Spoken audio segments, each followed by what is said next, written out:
That momentum is as good as the next day's starting pitcher, and they were shut out by the other guy's starting pitcher, David Wells, last night. They're underway here at Fenway as Martinez to Soriano, and he fouls it back. Well, one thing that the Yankee hitters normally do, except for Soriano and maybe Jeter, they're pretty patient at the plate. They make Pedro work. He throws a lot of pitches to get the job done, and they feel they'll have a chance in the late innings if they can make him throw a lot of pitches early. But Soriano and Jeter, they're hackers. They go up there swinging, and they're probably the only two. But when you get down to Giambi, Williams, Ventura, Posada, all those guys are pretty patient hitters. So Pedro quickly ahead of the first hitter in the game, 0-2. Not long ago, he struck out 7 straight in a game. Soriano gets his bat on it.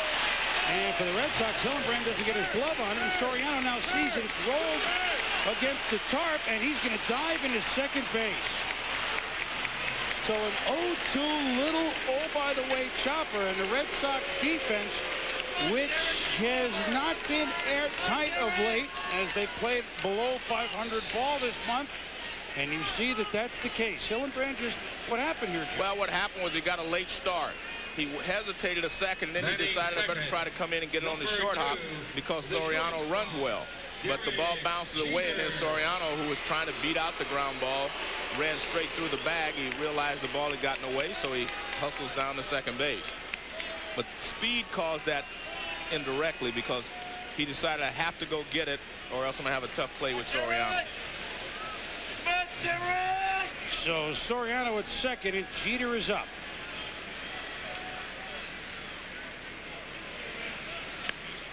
Lays down the bunt, and Hillenbrand won't make this play either.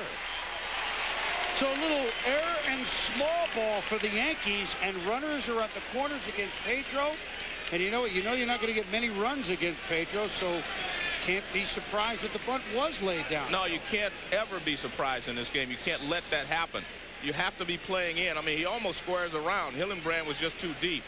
And you see how where he starts. He's got to be on the edge of the grass to start with, because Jeter's going to hit the ball to the right side if he doesn't bunt. He's not going to pull the ball. He's going to try to advance Soriano. So you play in tight to take the bunt away from him and force him to hit the ball the other way. That was just defensive. The way they had the defensive lineman wasn't correct there. So they certainly haven't solved the Pedro, but the Yankees in business. And 100 RBI man Jason Giambi, he of the 32 homers, steps to the plate.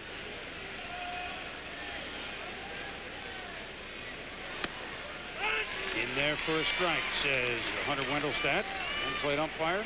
Jerry Lane, the ump at first. Scott Packard at second. Ed Montague is at third tonight.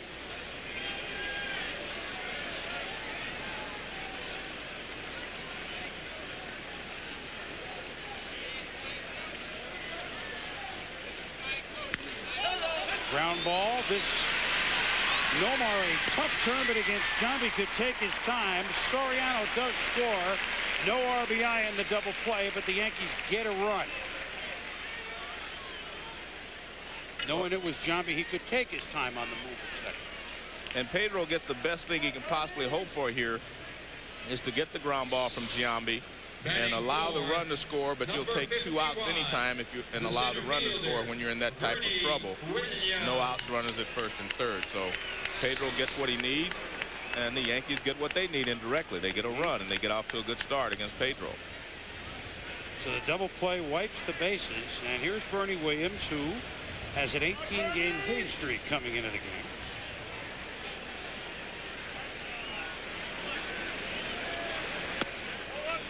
Way to Bernie. It was interesting. The first 10 games of this hitting streak, I mean, he had multiple hit games. I mean, he had 4 hits. He had like 10 straight hits, if I remember right, 9 or 10 straight hits at one point. Well, he was outrageous. I mean, he reached safely, Joe, in 13 straight plate appearances. And the record is 16. And any run off Pedro in the first inning is unheard of, as you can see. Now, it's hardly he was cuffed around. Right, there's nothing he could do about that one. No.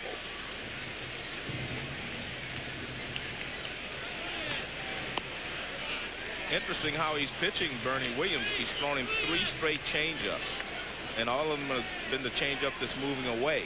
He starts it at the middle of the plate and lets it move outside, and so far Bernie's been able to lay off. But I wouldn't be surprised if Joe Torre doesn't let him swing if he gets the fastball here 3-0. And he got the fastball and he fouled it back. One thing I've learned about Joe Torre in the past, you know, Joe was a hitter. So Joe realizes if a guy throws you like 3 straight changeups, you know that he's not wanting to throw you the fastball in the strike zone. So you let your hitter go 3-0 because he's going to, if he gets the fastball, make him pay for it. Bernie fouled it back.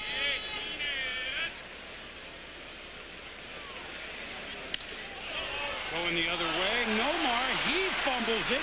Now has to throw, and he's safe. Well, how many outs is he going to have to get, Joe? I guess they feel Pedro so good that they do not have to help him there. That ball, I mean, it's a line drive, but it's in the big leagues. You should catch that ball, so that should be an error as well. I don't know how they're going to score it, but it definitely should be an error. It's a line drive, and it gets to Garcia Parra in the air. See, I mean, I don't know, he thought he had it, he looked down, he doesn't have it. And they do call it an error. I mean, sometimes they'll give you a base hit on that, but that should have been an error. Nomar has been in a fielding slump. And there it is. Right on cue from David Corris in the truck. That's certainly uncharacteristic, Joe, except not this year. It's interesting. I mean, we talked about how different Pedro is pitching this year. I mean, all of a sudden now he's thrown 2 straight changeup to Ventura as well. You know, that's unheard of the Pedro in the past. I mean, one of those pitches would have been a fastball, and he would have tried to overpower it. But now he's trying to make better pitches and trying to get the hitters to help him out. Another changeup. That's 3 straight changeups, and Pedro wants to know where that pitch was. So do you assume it's the same thing as we did with Bernie? Exactly. I agree. I think it's the same situation. If you're Joe Torre, you say if you get the fastball, go ahead and hit one. Well, Ventura took his, but I'm guaranteed he was able to hit. If you let a guy hit 3-0 with no one on base, surely you're going to let him hit 3-0 with a runner at first. And a runner with speed, because if he hits it in the gap, he can score. Well, or apparently if he hits it at any Red Sox, the Yankees are in business, Joe. Well, this one is to the gap. And there goes Bernie as the ball plunks in. Trot Nixon is up with it. And he's being held as Williams by third base coach Willie Randolph, although they had thoughts of sending him home. I actually thought they were going to send him as well. But they handled the ball pretty well in the outfield and got it back in quickly. This ball's not hit as hard as I thought. He kind of jams him a little bit, but he finds the gap in right center. See, it's more of a blooper. Good play by Nixon Trot to get the ball back in quickly. And I still think they had a shot at trying to score Bernie Williams, and especially with 2 outs. Well, Willie Randolph was halfway down the line, Joe, before he told Bernie to hold it there. Well, you put the runner in motion, and that's the reason you put him in motion, so he can score on a long base hit, whether it be an extra base hit in the gap or, you know, a long single as we see here. But they decided not to, and, you know, they have Posada coming up. So this Yankee lineup is pretty tough. I mean, right down through the last hitter. Look, Pedro is brutal on everyone, but more than anybody else, he is handled of the Yankee starters, Jorge Posada. Well, you see his pattern is changeups and curveballs to Posada. Posada knows that, so he threw him a curveball first pitch and he swung at it, even though it was out of the strike zone. Jorge is 4 for 37 lifetime against Pedro. By the way, he's probably not alone in that. But he's also struck out 25 times in those 37 at-bats, Joe. Make it 26. So a real strange inning. Pedro Martinez was on. His fielders weren't. The Yankees have played it a run. Well, the Red Sox making 2 errors behind Pedro Martinez, enabling the Yankees to get a run off their ace. And now they're trying to do something about it at the plate. Our Jiffy Lube lineup for manager Grady Little. Johnny Damon, of course, leading it off. Hillenbrand second, Garcia Parra third, and just as Bernie Williams has been red hot, so has Manny Ramirez, who as recently as Monday night, Joe, went 5 for 5. Well, I mean, he's one of my favorite hitters to watch. He just makes adjustments pitch after pitch, and he is the guy, I think, that solidifies this lineup. You know, Garcia Parra is a great hitter, but this guy's right in the middle of everything. You see the DH tonight is Carlos Baerga, who has been one of the best pinch hitters in the American League. He's getting a chance to whack against Mike Mussina. You've seen him often in his career, and there is Moose Mussina, who, as a Yankee, is hooking up against Pedro for the 4th time. And there you see some of the numbers for Mussina, but he does win, Joe. 15 wins. I mean, any pitcher would say, okay, you're 15-7 on August 28th. Would you take the season? Yeah, you would. Yes, you would. I mean, and look, the starting pitcher's job is to win ball games, not to have a great earned run average. His job is to win the game. I mean, it helps you if you have both, but you send a guy out there to win the ball game. However, that being said, as you look inside the numbers of Mike Mussina, they scored a lot of runs for him. Yeah, well, you can also say that.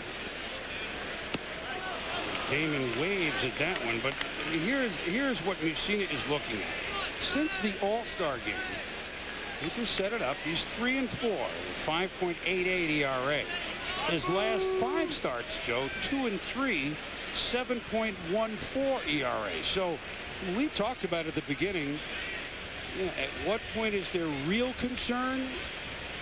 You know, if everything goes to plan, i.e. we have a settlement in the strike, which you and I both in our gut feel that they will, and there you see the last 5 starts. And Mussina will have, what, 5 or 6 starts left? I mean, there's time to change things around, especially with a guy like this. But at what point do you really go to work on something, Joe, if he struggles again tonight? Well, I think he's working on things, in the bullpen. But you know what pitching is like hitting? It's confidence.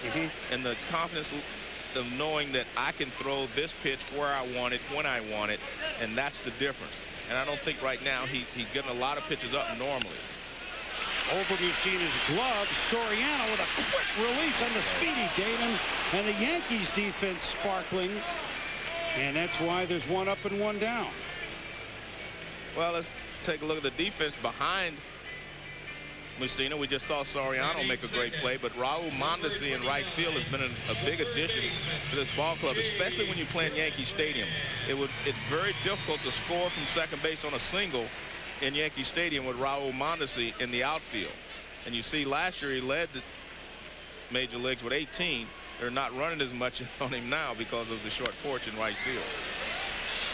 Shea Hillenbrand, the all-star who opened up Joe Torre's eyes. I mean, he was selected by Torre to the team, but about the team he's hit best against is the Yankees. And early, the Yankees were in here for a 4-game set in April and a 4-game set in May, which Boston did very well. And one of the most impressed guys in the yard was Joe Torre. One of the reasons Hillenbrand, and rightly so, made the All-Star team. Seems like a long time ago, those April series, even the All-Star game. Because I was here in April, one of those series, and it does seem like a long time ago. But the one good thing with Hillenbrand is he has adjusted. Last year he got off to a great start, and he finished very poorly. He didn't hit well the second half. This year he's been able to sustain his first half start. Well, he gets fishing there against Mussina, so 2 up, 2 down against the Moose. Well, this is a breaking ball, a great 0-2 pitch off the plate, outside. And, I mean, there's nothing you can do with it. Even if you hit it, you're just going to hit a little dribbler someplace. Now, the one thing to watch for in this ball game is when you watch Mussina, very rarely does he pitch the right-handed hitters inside. You know, you were talking about when do you make adjustments. Well, I think that's one thing that the other hitters around this league know, that he does not pitch right-handed hitters inside that often. I mean, even here, look where the setup is. He threw all 3 pitches to Hillenbrand were outside. I mean, that's basically the way he pitches. And what happens if you're a good hitter and you see a guy doing that all the time, you just give up the inside and you go to the outside. 0-1 to Garcia Parra, hits it to right center field. Bernie Williams calling Mondesi off. He makes the play and then hands Monty the ball. Okay, you give it to the coach. 1-0 Yankees after 1. Chris Berman, Joe Morgan with you here at Fenway Park. The faithful, quiet. I mean, it is the Yankees, and it's much anticipated. It's their 10th and final visit in here to Fenway this year.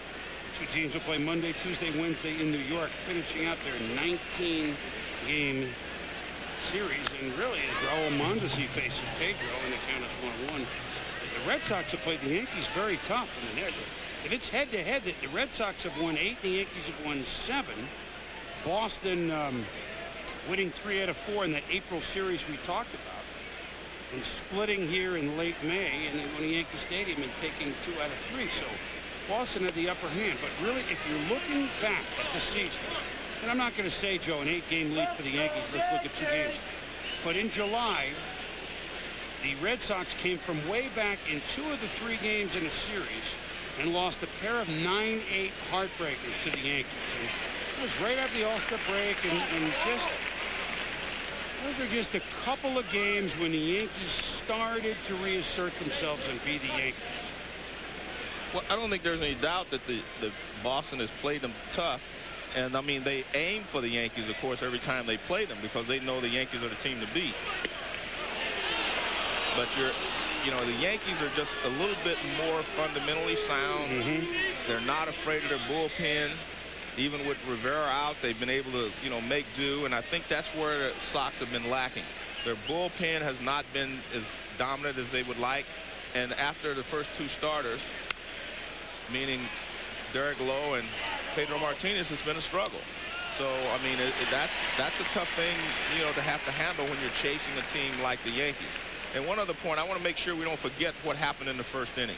The fact that the Yankees still only scored 1 run, but they forced Martinez to have to throw 15, 20 extra pitches in that inning, and that catches up with you as the game goes along. Ripped by Raul Mondesi to left field for a base hit. Manny Ramirez up with it. It's the 3rd hit for the Yankees, and between innings, they came off the field. This is Trot Nixon. You don't think they're aiming for the Yankees, Joe? He's pounding it like Khrushchev with a shoe in the United Nations. Only you could come up with that analogy. Trot analogy. Nixon and Khrushchev have not really been compared that much lately. And anybody under 50 doesn't know what the heck I'm talking about. But well, I know what you're talking about. He made a mess of you in that Khrushchev with those shoes. Here's Shane Spencer. The whirlybird by Pedro. As we watch Pedro, and this is I mean people do follow every one of his starts, just baseball fans, like you do when Schilling or Johnson pitch. But Joe, this is a different Pedro Martinez. Not the results now, but a guy that's pitching differently for a few reasons this year. Oh yes, he can bring it up there, and that will look at this. This gets away from Dahlback, and Mondesi will go to second. Joe, did anyone bring a glove? Maybe they're playing with Khrushchev shoes out there. I have to tell you, what the heck is going on? This is unusual. I mean, the throw is there, and he just misses it. He's trying to tag him as he makes the catch, and obviously he couldn't get both. See, the ball is right there. He's trying to catch it and tag him at the same time, and the ball gets away. Well, I got to think that's an error, Joe. Well, it has to be. I know they haven't put. Yes, yeah, they have. It is. So look where we are. Okay, there's none out in the 2nd inning, and Boston's made 3 errors, and really it's around the horn. Yeah. 3rd, short, and 1st. So Ray Sanchez, be careful. Yeah. But what I'm seeing from Pedro, I've watched. All right, we've gone. This is the 8th hitter he's faced in this ball game. So 29 pitches now already. But he has not started any of these 8 hitters off with a fastball. Every pitch has been either a curveball or a changeup. Well, that's not Pedro. That's right. Well, that's not the Pedro that we've gone accustomed to. Well, but there's a couple of reasons for that, right? A couple of one is that he only had 10 decisions last year with the shoulder injury, and he's obviously not quote right. I mean, a guy's 17-3. It'd be hard to call him not right, but you know what I'm saying? He's not right. The Pedro that we're accustomed to seeing, we're not seeing this year. So Spencer didn't like that call on the outside corner. Now he has words with Heather Wendelstein. Well, it's the high strike that they've asked, you know, the umpires to call. But if I'm saying Spencer, I was glad that it's a cut strike because I'm still ahead in the count. It's 3-1 count. Well, not if you don't change the changeup. But see, it's back to the point. I mean, even 3-1, he throws him a changeup. And not that he used to throw the 3-1 fastball down the middle, but he would spot it in or out, up or down. Now, you know, he's going to the changeup.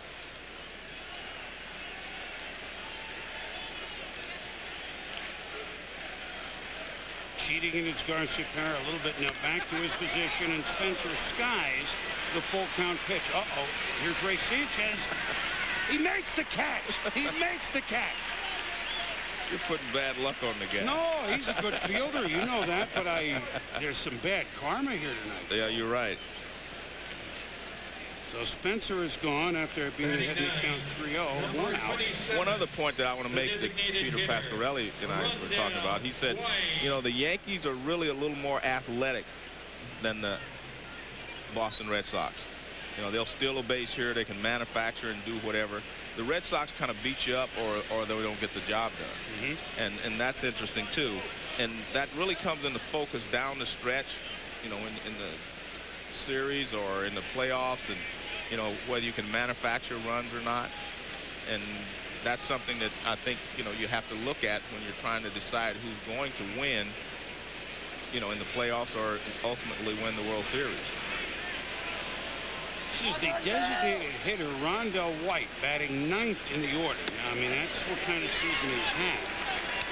He just has not delivered the way that he wants to when the Yankees were hoping. I mean, DH hitting 9th.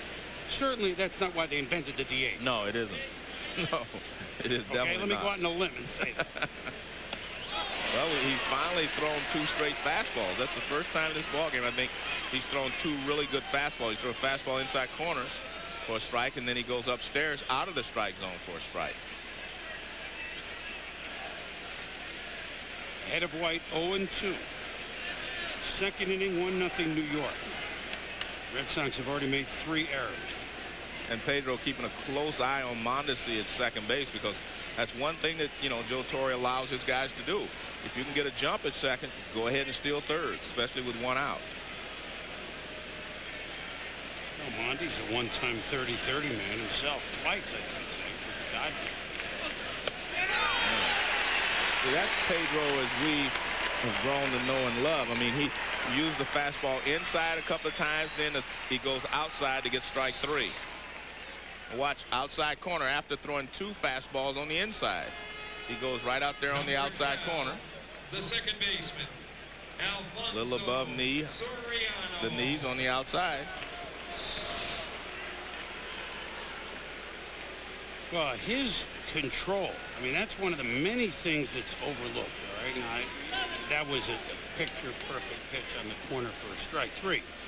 But the way he registered the control as Soriano was up. Joe, the last 6 starts, 7 including tonight, all right? But going back the last 6 starts, 4 walks. Now, I know nobody's Kurt Schilling, that he's won more. What is he, won more games than he's walked guys? Yes. Right? 21 wins and or something like that. 21 and 20. 20, whatever it is. But I mean, 4 walks in the last 6 starts for Pedro. That's an overlooked part of Pedro's game.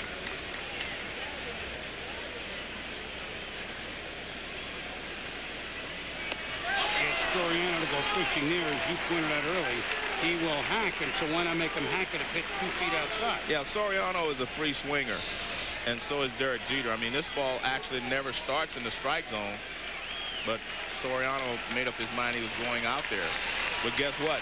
You better not make a mistake against him, because he hits the ball hard and he drives it and he never actually cuts back. Yeah, both innings have ended with the strikeout for Pedro Martinez. The crowd getting involved. 9 straight strikes to finish the second for Pedro. 1-0 New York. Everyone, Matt Weiner back in our Sports Center in-game studio. An update on the labor situation. Though Bud Selig is present in New York tonight, ESPN.com's Jason Stark reports he will not sit in on the negotiations themselves. there in large part in a consultation role or to okay any significant changes on the management side of things. So Boomer and Joe, while the commissioner is on hand, he is not, however, in the middle of things at the bargaining table. Well, thank you, Matt. I'm not sure if that's good or bad. I don't know what that means yet. I personally don't, think of it as good or bad either way. The good is that he is in New York because he's anticipating, hopefully, making a last-ditch effort to, get this done. It's going to get done, Joe. Yeah. Well, we're both confident. I mean, well, then what else do they need? Yeah. Then it's done. It has to get done, okay? Yeah, I think that's probably a better way of putting it. It has to get done. You just have to get it done. Manny Ramirez has been getting it done. Just this past week, he hit his 300 and 301st home runs. Just a week before that, he got his 1,000th RBI. So in the milestone department, Manny has certainly been impressive. 14 straight plate appearances. He reached base earlier in the month of August. Bernie reached 13 straight. Manny 14 straight. The record, Ted Williams, 16 straight plate appearances on base, 1957. Manny fouls it off. And while we're on Ted in 1957, was that not one? That was when he was, what, 39 years old and he hit 388, won the batting title. Not bad, huh? Well, it's not bad. I'm not up to date on the trivia, but at 388 is not bad anytime. It's Whether just you're frozen 39, in my mind, Joe, hey, that comment. Boomer, you can be 39 or 29. 388 is pretty good. Yeah. But he was pretty good. Oh, yeah, he was, as I remember. Yeah, that's what I remember. So the count is 1-2 to Manny. Man. Oh, boy. Got him looking for something. Tell you what, Joe, Mussina, hey, look, it's only the second inning. He doesn't look like the guy that struggled the last 5, 6, 7 starts. No, he doesn't, but I'm still concerned because he's still not pitching inside. He's not setting up the outside part of the plate. And once you go through a lineup, guys will start to make adjustments the second time through the lineup. And that's what could happen, because I looked at his statistics. In the last 29 innings, he's given up 49 hits. I mean, that's not good. That's not good. Here's Brian Daubach. Brian with an error in the top half of this inning. And well, I say an errant pickoff throw, but it wasn't. It became one. Brian with the 16 homers, hitting at 262.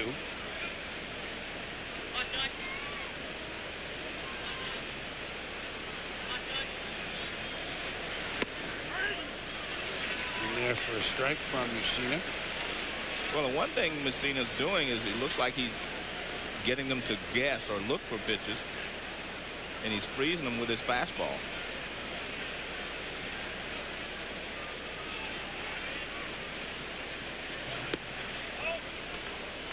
That's away.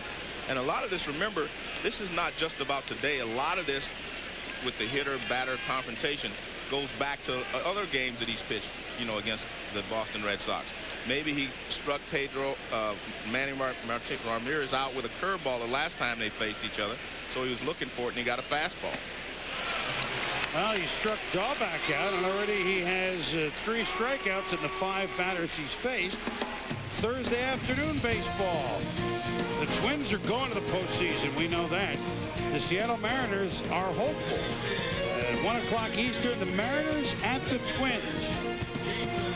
Mariners are looking up all of a sudden, even in the wild card race at the Angels. But you know the way the Mariners, Angels, and A's will play each other mano-a-mano in the last month, assuming we're going to settle this thing. A lot to be answered out west. And the beneficiary of all that, of all of Seattle versus Oakland versus Anaheim, Joe, could be the Boston Red Sox. The Red Sox played 18 of 21 games here, or will when they finish the Yankees series Wednesday against teams of the 6 contending teams. After they finish with the Yankees next Wednesday, Joe, no one has a winning record left on their schedule. And that's that could really play into play the Tampa Bays and the Baltimores and the Torontos, while the West teams are playing each other head to head. So Boston just needs to not get on a big losing streak. Mussina makes the catch right near the rail. 18 of 22 pitches by Mussina have been strikes, and he's got a 1-0 lead through 2. Jiffy Lube Wednesday Night Baseball, one of the great rivalries in any sport. The Yankees and the Red Sox. Ever since the Babe went down the road to New York, so that the sale of Babe Ruth from the Red Sox to the Yankees could finance No No Nanette on Broadway. It was Oh No in Boston. Well chronicled. Let's go, Jeter!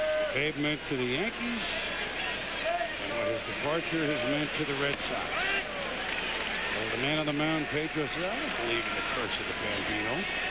Well, it seems that Pedro's gotten loose. Maybe he wasn't as loose in the first inning that he wanted to be, because now he seems to be throwing a lot more fastballs.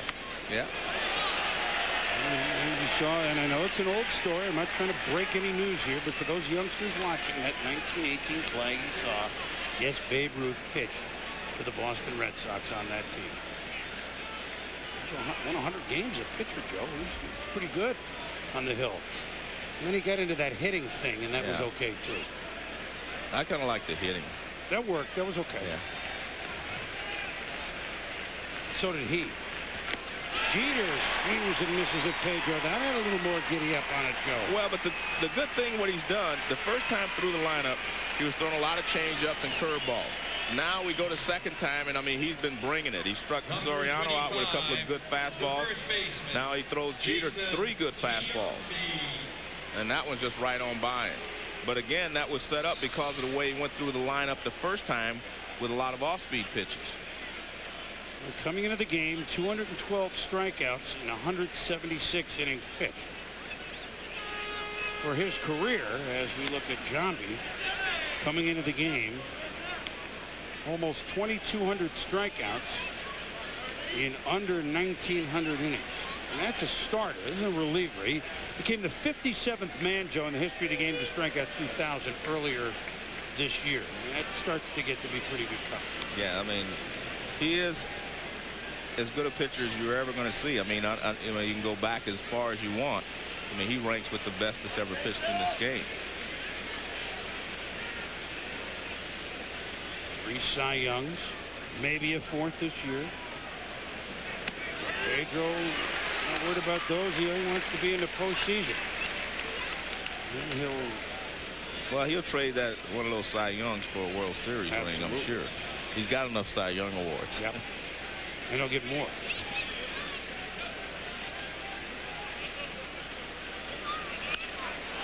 Jambi coming on. Damon makes the catch.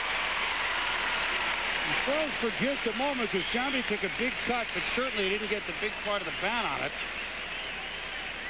And there are 2 out. That's one of those times where the hitter jams himself. It's a curveball, and normally Jambi pulls this ball, but see, it's a curveball, and he still jams himself. He was waiting a little bit too long to pull the trigger, and Damon's able to run it down.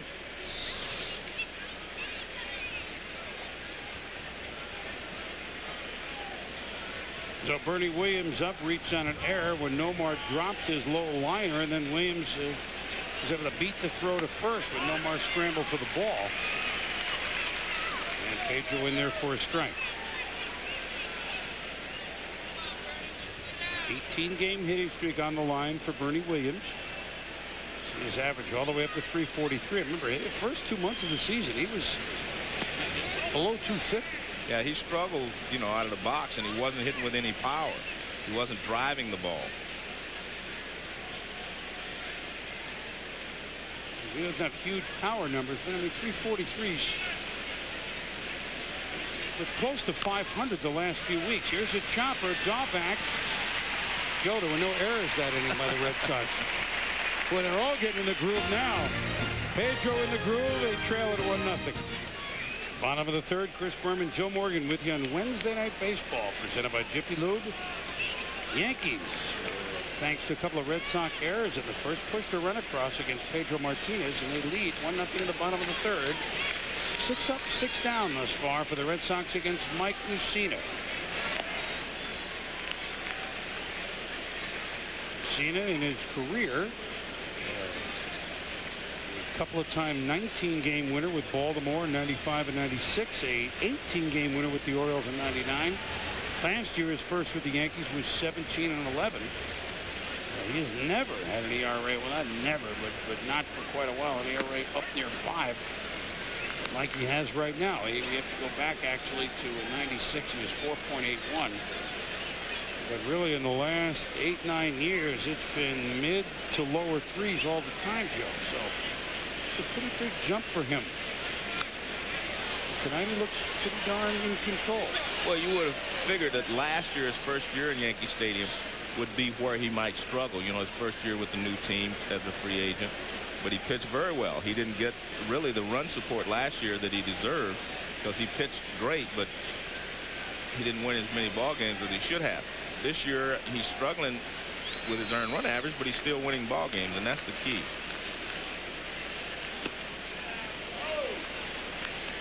Nasty curveball right there. Baerga able to lay off of it.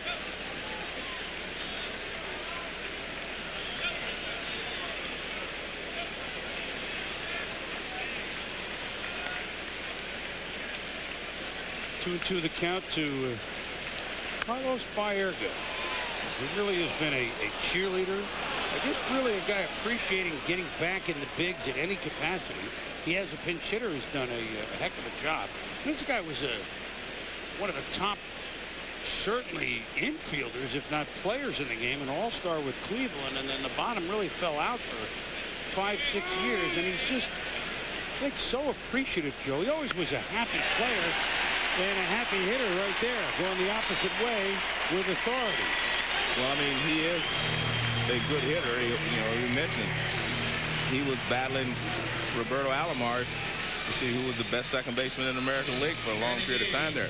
200 hits, 100 RBIs, 20 home runs, and that's just good hitting. He took Mussina's best pitch, that knuckle curve, and shoots it the other way.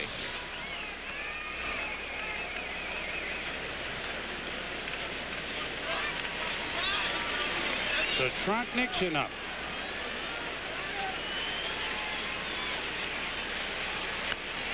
Tries to drag up on Mussina, who a 5-time Gold Glove winner. Boy, was he over there like a cat, but it goes as the sacrifice. So good job done by both Nixon and Mussina. Now, the hometown, do you know the hometown of Mike Mussina, Joe?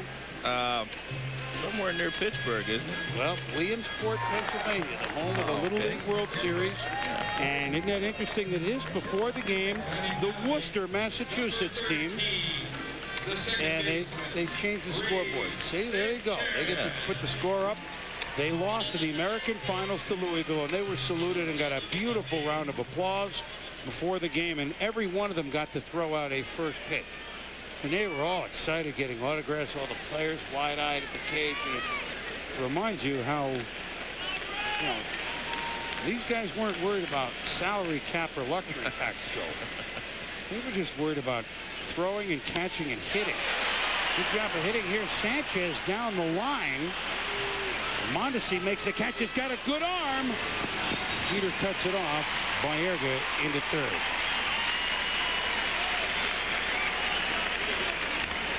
But it was just a nice thing to see. I met a lot of those kids before the game, and they probably were wowed with a throw like this, huh?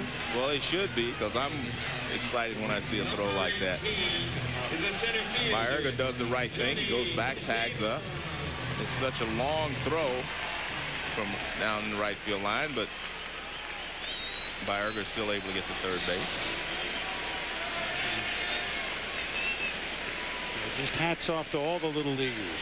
Louisville that wanted, Worcester was in there, whether you made it to Williamsport or whether you played Little League baseball. Thanks for enjoying the game and opening up our eyes into what we all should be thinking. It was great to see those guys. So here's Johnny Damon. I'm going to go back to a point I was about to make before, and that is, they bunted with Trot Nixon, to move Baerga to second base, and Trot Nixon has 20 home runs.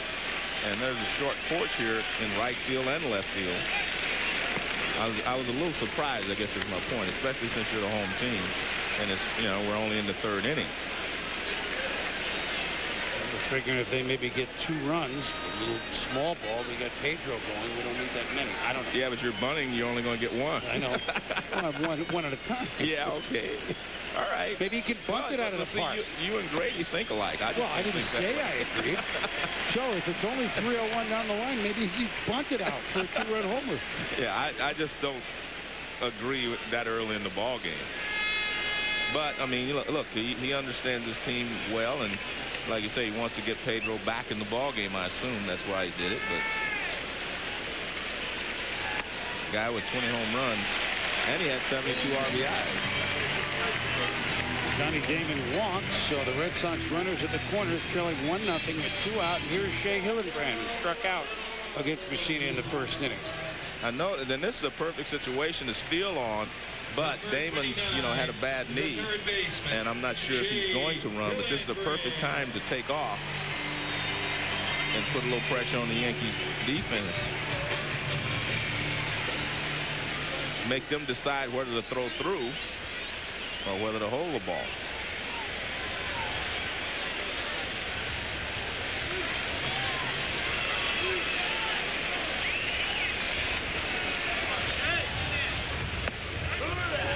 Their first strike on the outside corner. Well, Hillenbrand is looking down like he thought something was on that first pitch. As if he thought Damon was going to run, and maybe he thought it was a hit and run.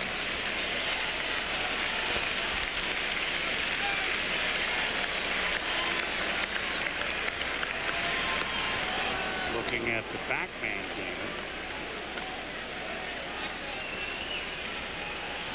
Johnny obviously can move.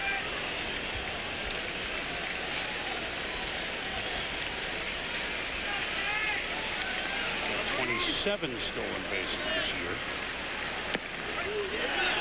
Goes away again, and Hillenbrand behind 0-2. Now, again, I mean, if you're a right-handed hitter, I mean, he hasn't pitched one right-handed hitter inside the entire ball game. I mean, he struck Hillenbrand out on every pitch away last time. Manny Ramirez the same way, and the first 2 pitches in this at bat have been away.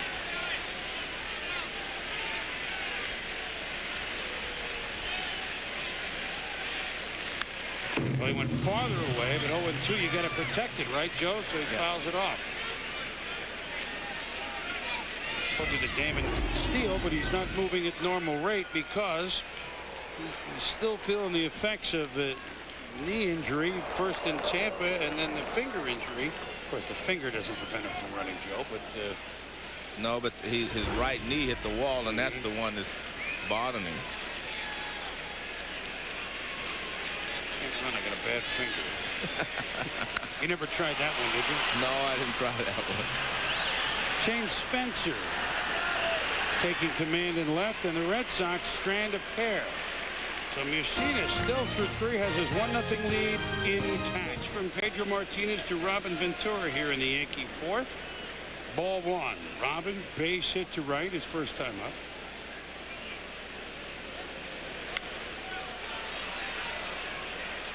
He blooped one into short right field, and we thought Bernie Williams was going to come flying around.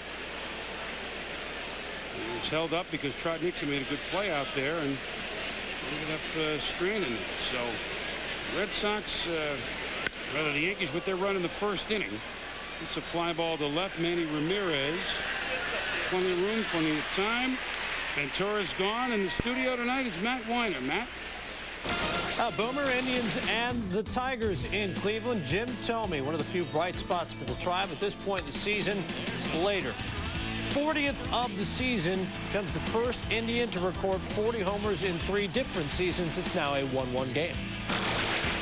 He's a guy that's got a great relationship with the Red Sox manager, who was the Indians bench coach, Grady Little, Jim Thome. And you know, he wants to be part of the building. I mean, it's admirable. They're rebuilding in Cleveland.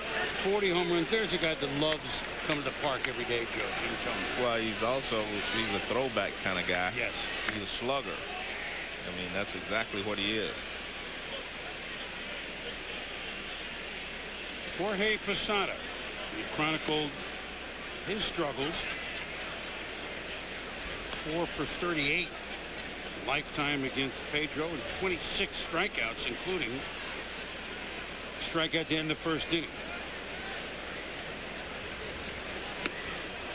So when you're a pitcher and you have that kind of mastery over a guy, you know, Pedro masters a lot of guys, Joe, but you just almost dare him to hit you. I mean, well, what you say is make sure I don't walk him. Right. I mean, that's what you do. And the reason that a guy struggles against a particular pitcher other than Pedro, let's not use him as an example, is that you do not see the ball well out of his hand. You're not finding the ball quick enough. And what's happening with Posada is he's not finding the ball quick enough. And against a guy like Pedro, there's just no way you're going to get a hit. You have to be able to find the ball real quick after he releases it in order to be able to hit him. And that's what's happening. He just doesn't see the ball well out of Pedro's hand.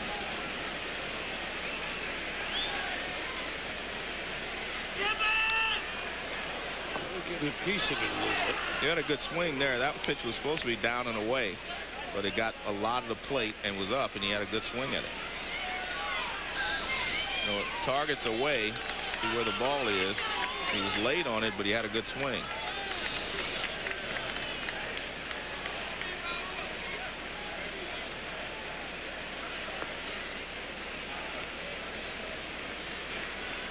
And sometimes you watch a pitcher when he's winding up, a guy that throws a good changeup and has a good fastball.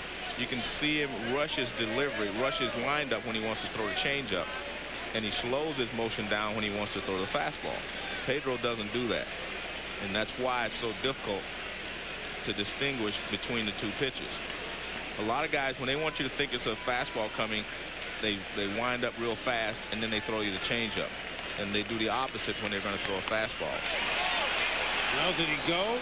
No, and just what you said, Joe. You don't want to walk him. He never gets a hit off you, and so the first walk of the night is to a guy that Pedro owns, Jorge Posada. Well, no doubt you don't want to walk him, but you also have to remember that Posada is capable of hurting him.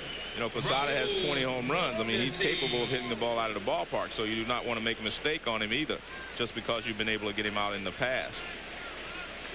So that'll bring up eating Raul Mondesi, who is had a sharp single to left to lead off the second inning. Mondesi coming over July 1st in the trade, the quote trade with the Toronto Blue Jays. Oh, and he whacks that just foul.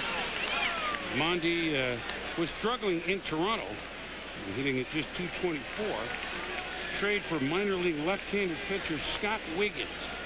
Now, if he goes on to become Steve Carlton, then we have news. But until then, that was one that drew the ire of fans and a lot of folks. And, geez, that's all. Well, but I think the problem was not so much what Toronto was getting back. They wanted to get rid of Mondesi's salary, and other teams could have had Mondesi. They just didn't or felt like they could not afford his salary. Well, they're still paying some of it. Yeah. The Yankees didn't take it all. But the other teams could have, actually done the same thing.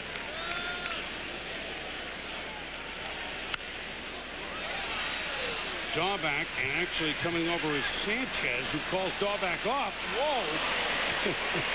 And then makes a basket catch. Well, at least he held on to it. That would have been totally around the horn then, right? Oh, you're still trying to get him one, right? No. Yes, you are. He ended up making a nice catch, but and usually the second baseman will call the first baseman off because he has a better angle on the ball.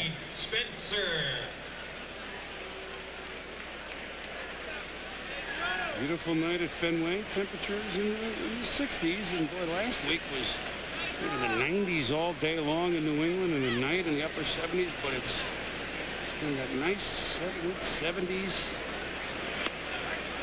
Touch it. You could feel it by walking around Boston today, as I did a little bit, Joe. They're the college kids back on campus. You see everyone around. It's such a great collegiate town and grad school town, just young people, and you could sense a lot of them were just coming back. A lot of suitcases on rollers, a lot of backpacks, a couple extra bags being carted around as I walked around where we're staying, which is not far from here at Copley Plaza. It's always alive. When you have the Red Sox faithful, but then there are those that come back that become Red Sox fans or honorary New Englanders, from September to May.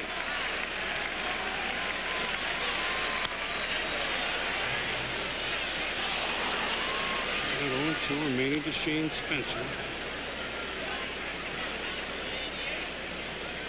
I know they're going to make some renovations here at Fenway Park, but this is still a beautiful ballpark when you look out from this view that we have. The best. It's right there. Not a lot of room in the seats, though, for us big boys, Joe. I think the seats have gotten smaller since when I used to sit in them in the 70s, okay? But 33, 34,000. I remember some of those series games that you were involved in that they actually... Yeah, there's my seat. Good. It's still open. 35. They squeezed in here. They don't quite go that high now. And it's just well, it was built the week the Titanic sunk in 1912. That's when it opened. So it's seen some stories. Esker's pole and view around here. Chopper. Hillenbrand. The second to Sanchez. Posada is out. And we head to bottom 4, 1-0 New York.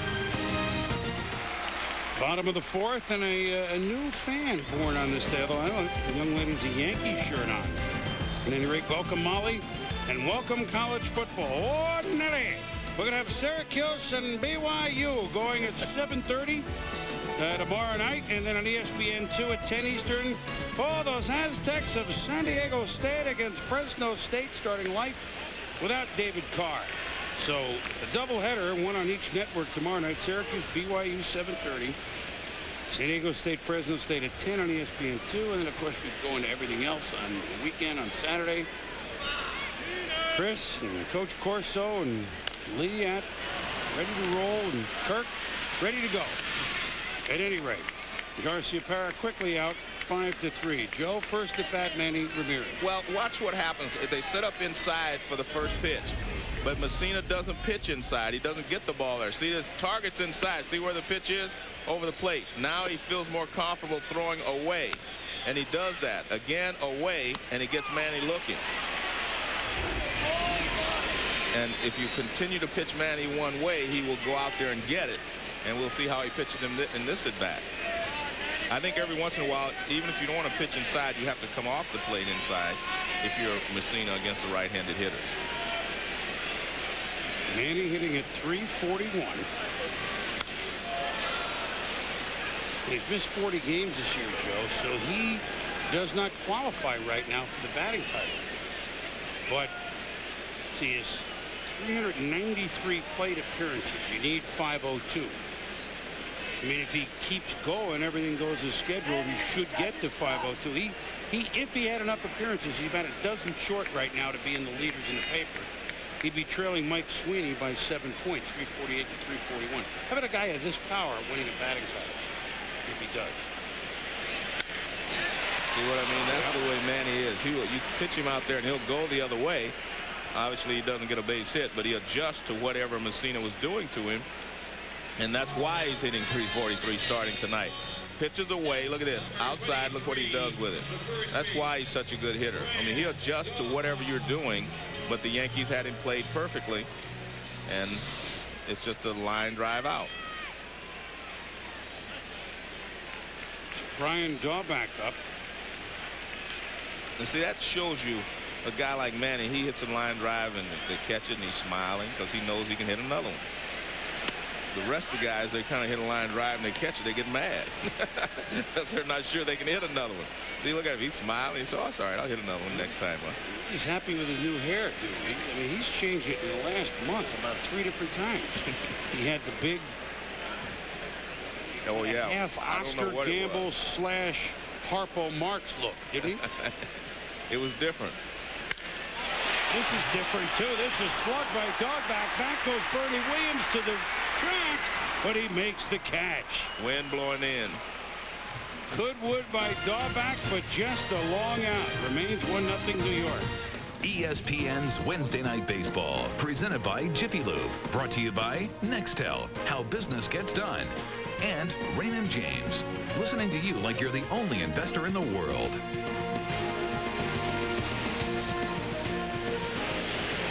Chris Berman, Joe Morgan with you here at Fenway Park as Pedro Martinez down 1-0 to the Yankees. Look at this. Maybe Peter should be in New York in these talks, huh? Anything that would help.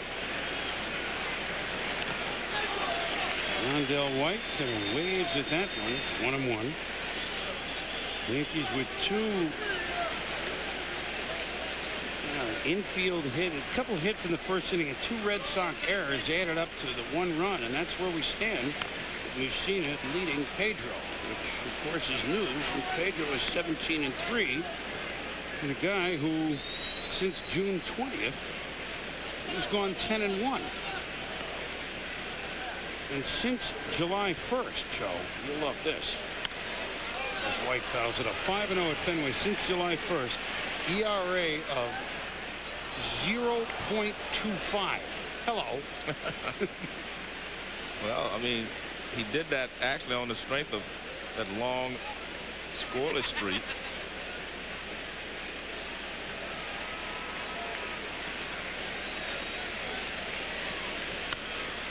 I mean, 0.25. I'm just thinking of what that number is. Yeah, that's it's minuscule.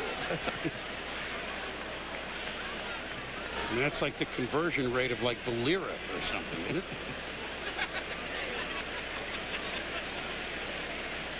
There he is. He and Derek Lowe, 34 wins combined. 17 each away to Rondell White. He really is, and especially when he first came over in 98 and 99 here to Boston, which were both playoff years for the Red Sox. It was every time he pitched was an event in here. And then what he did in 98, the Red Sox had lost, I believe, let me do some quick addition, the last 2 of the 86 series, 4 in 88, 4 in 90. What are we up to? 10, 0-3 and 95 against Cleveland. So he won the first postseason game for Boston in 98 when they beat Cleveland in game 1 in 14 games. And then, of course, in the 99 playoffs, he was great. And it was a religious experience, very much like the days when number 23, Louis Tiant, in the 70s, pitched for Boston. He used to strut in and take about 10 minutes walking in from the bullpen. They said with that windup that if you were at Fenway and he pitched a complete game, at some point he would look every one of the paying customers in the eye during a windup, Joe. Well, I'll tell you what, he was special, no doubt about that. I always loved watching him as I do Pedro. I mean, they have charisma on the mound. I mean, they get your attention as soon as they walk across the chalk line. With Tiant, well, that ball is slugged by Soriano, and that's going to short hop off the wall and over the head of Manny. And so Soriano went with a double. So Yankees maybe a little business. Matt Weiner in the studio. Hi, Boomer. Another big one for the Mariners tonight. They're half game back of the wild card, 3.5 back in the West. Brett Boone helping the cause. High, deep, gone, all those things, in fact. And it's 1-0 Seattle now in the top of the second. It's hard for Brett to duplicate the year that he had last year, though they need to get him going. You see Seattle all of a sudden out of the playoff picture. Where do they begin right now? Although only a half game behind the Angels in the wild card, and the Red Sox 3.5 back. As Jeter comes up, Soriano at second. But back to Tiant, I mean, it really was a religious experience in here, Joe. I talked with Louis in the park, by the way. He does a lot of the Spanish broadcast, and he's in uniform for many of the Red Sox home games during the batting practice and working out in the outfield, and just enjoys being around the guys in the game. Soriano bluffs Pedro off the mound. I will say this, I talked with Dewey Evans, who is the batting coach, of course, of the Red Sox, and one of the fine right fielders of his or any era.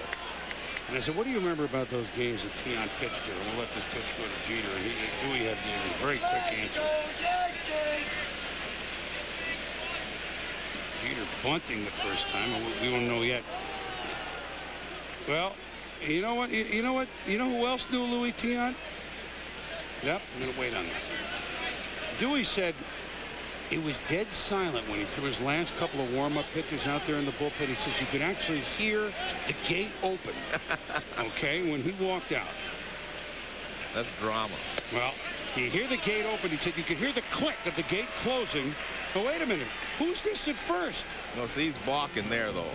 That's a balk. I had to politic a little bit to get it, but watch that front knee just balk. That front knee is, you can't do that. Wait a minute. You and he jawing at each other there? Is that possible? But it was friendly jawing in those days. He said something, and I yelled at him. I just said, well, I was gonna.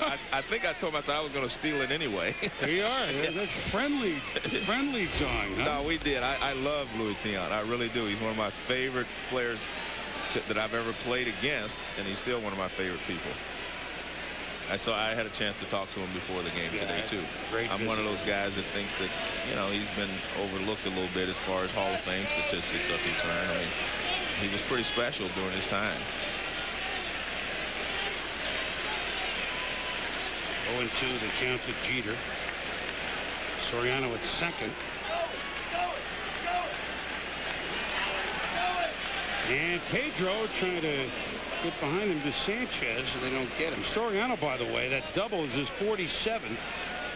It ties the Yankee record for a right-handed batter, a guy that played back on Murderers Row, Bob Musial. Bob the Man Musial in 1927 had 47, and so Soriano has tied the Yankee record for righty. The record for doubles is 53 by Don Mattingly. Well, that's truthfully, I guess guys have to stay awake at night to come up with things like that. Yeah, I mean, the right-handed record, left-handed record. Do they have a midget record, a 5 foot? Eddie Goodell has the record. Okay. No, but I mean, the record for the team is 53. I just, you know, I know. You just pass it along. Yeah. Again, whoa, and that throw. Well, A ended up by accident being almost perfect, but B almost went into the outfield. Well, the problem is that's what a base stealer does. He causes you to break your concentration. You're not giving a hitter 100% concentration if you're watching him at second base. And again, it is a close play, but Soriano's speed is causing Martinez a problem. I mean, he's been stepping off, taking a long time, etc. Appeal down to first. No, says Jerry Lane. And Pedro is upset because he thought he swung at that. Let's take a look at this. No, I mean, clearly there, he held the barrel of the bat back. Well, he did two impressive things then, Joe. Not only did he hold the barrel back, did you see the gum go back in his mouth on the swing? That was a check gum. Look at it. What? Watch. Well, if we see it again, look. You can't see it from there. Well, it's not a strike. It's off the plate outside. See, he's pointing down at the first base umpire, Jerry Lane, and he was very upset. What? Hey, look, here's the gum, Joe. Check swing, check gum. That's very impressive.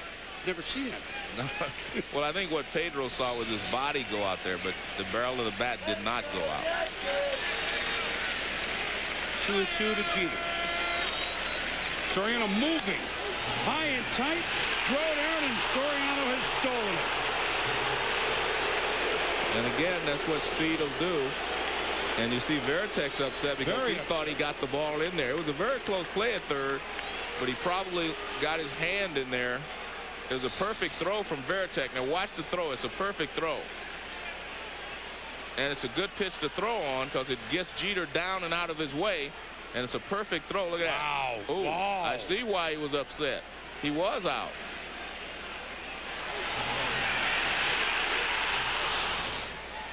Bang. That's how quick that Ed Montague had to make the call. Yeah, but he did get him. But, I mean, again, we had the benefit of slow motion replay. It was a perfect throw by Veritek. I mean, just a perfect throw right on the corner. 35 stolen bases. You saw that leads the American League. And look at this bounce. Veritek doesn't know where it is, and Soriano came a third of the way down the line before going back. I didn't think we'd get the catcher involved with the miscue. I mean, it was obviously the pitch, but we've had an error to the third baseman Hillenbrand, an error to the shortstop Garcia-Perez, and an error to the first baseman Tauback. That was a good job by Veritek just to keep that ball reasonably around home plate. I mean, and they almost got, but this is a smart play by Soriano. He's going to look to see if he doesn't find it, he's going to come all the way home. But now he gets back. And he does a smart thing. He runs back on the inside part of the foul line. So if they throw down there, you're in his line of fire.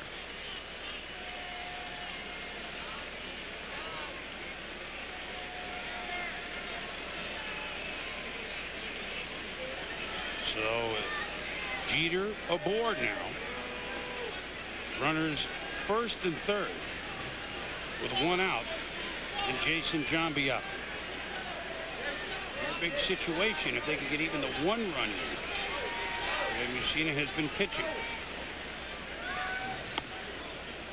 Well, the one problem you have if you're Pedro Martinez, you got him to hit the double play grounder in the first inning by getting him to go after a sinker down. Now how are you going to pitch him? And I thought he was going to go after him the way he did. That's a fastball in. He's going to try to get the ball in on him when he throws the fastball, and then try to get him to pop up a changeup.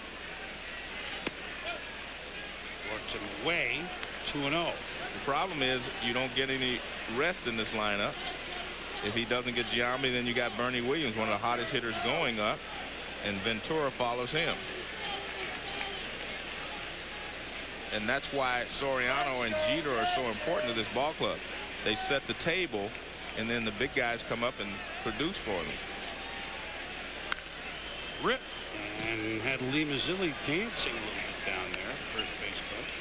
Well, the one thing, again, when he throws that fastball, it's going to be under the hands. And I think Jason Giambi is aware of that as well, because, you know, I'm sure he's gotten him out like that before in these situations. And that fastball was in under the hands, and he pulled it foul, which tells you that he was looking for it in there and he was out in front.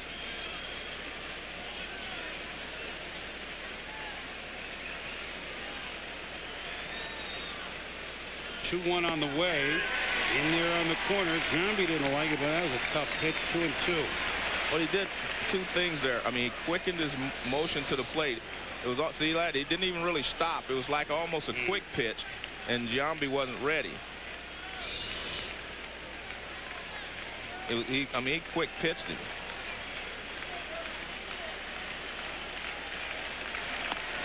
Gets him on a heat on the outside corner. That's a beautiful pitch there. Ball running away. Well, you know he's going to, as I said, he's going to try to get him out of fastball. There's the one underneath. Now it comes back underneath his hands to get strike two in there again. And then he gets it. That was supposed to be inside as well, but you see where it ended up. But you have to count yourself lucky to be able to get Giambi out twice with a runner at third base like that. But only a guy like Pedro is capable of doing that, because Giambi is just a great hitter.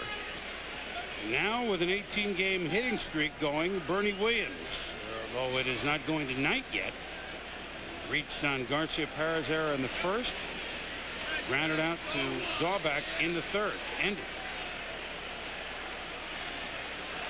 This is a guy, Bernie, that had at least 2 hits in 10 consecutive games. You have to go back to one of your teammates, Tony Perez, in 1973, who had a streak of more consecutive multi-hit games, 11, more than 10. Huh? How about that? Well, you told me something. I didn't even remember that. And that, Joe, is for a right or left-hand hitter, okay? Good. That's what I like. Yeah, I do too. Yeah, let's just for a hitter. Yeah, for any hitter. Yeah. Well, I mean, Doggy, you know. But that was, I mean, I can't remember him getting that many hits in a row. Multi-hit. But see, that's the way Tony was. I mean, you know, he would just do his thing and go on about his business, and we'd win the ball game. That's why it took him so long to get in the Hall, right? Because he just did his thing. That's exactly right. Nice pitch on Bernie, and the count is 1-2 in the crowd. I think we'll all get on their feet here. Well, he gets away with one here because this is a high changeup. Now this pitch is up. It's a changeup. That's not a fastball. And Bernie just kind of misses it, and that's not the pitch where he wanted to throw that pitch. You know what, Joe? I'm going to get on my feet, too. There are 34,000 people here. Let's make it 34,000. Now they're into the game. Now it's the Yankees and the Red Sox. Pedro trying to end this with a strikeout. He would eventually strike out the side, even though the runners in the corners, if he can do the job. We'll do it again. Well, I have to tell you, that was Pedro at his best right there. He's trying to pitch his way out of this jam. He wanted to get that fastball in under the hands of Bernie Williams, and Bernie fought it off. He moved it out over the plate a little bit more than he wanted, but you can see the pattern that he said. He thinks that his fastball is his best pitch up in this situation with Bernie. We'll let the crowd tell you if he gets it done here, Joe. Listen. That would be a no. It's interesting that it looks like when he gets 2 strikes with his curveball, he's throwing it a little harder than normal. He's trying to really snap it off, and he's bounced a couple, which is okay without a runner at third base. You get the hitter to chase him every once in a while. But with a runner at third, you want to keep the ball out of the dirt.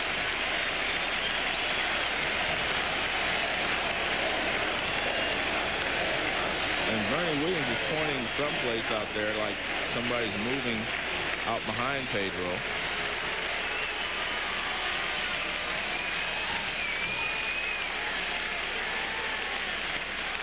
Pedro steps off the rubber. Gives it an extra spin. It's set to go to work.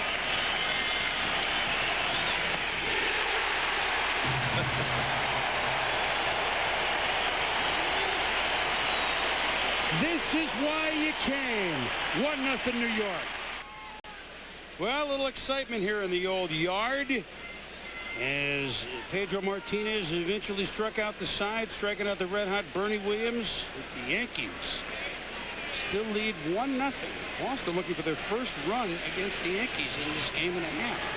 This 2-game series, 6-0 losers last night to David Wells, who went into the 9th before Carsey finished up that win.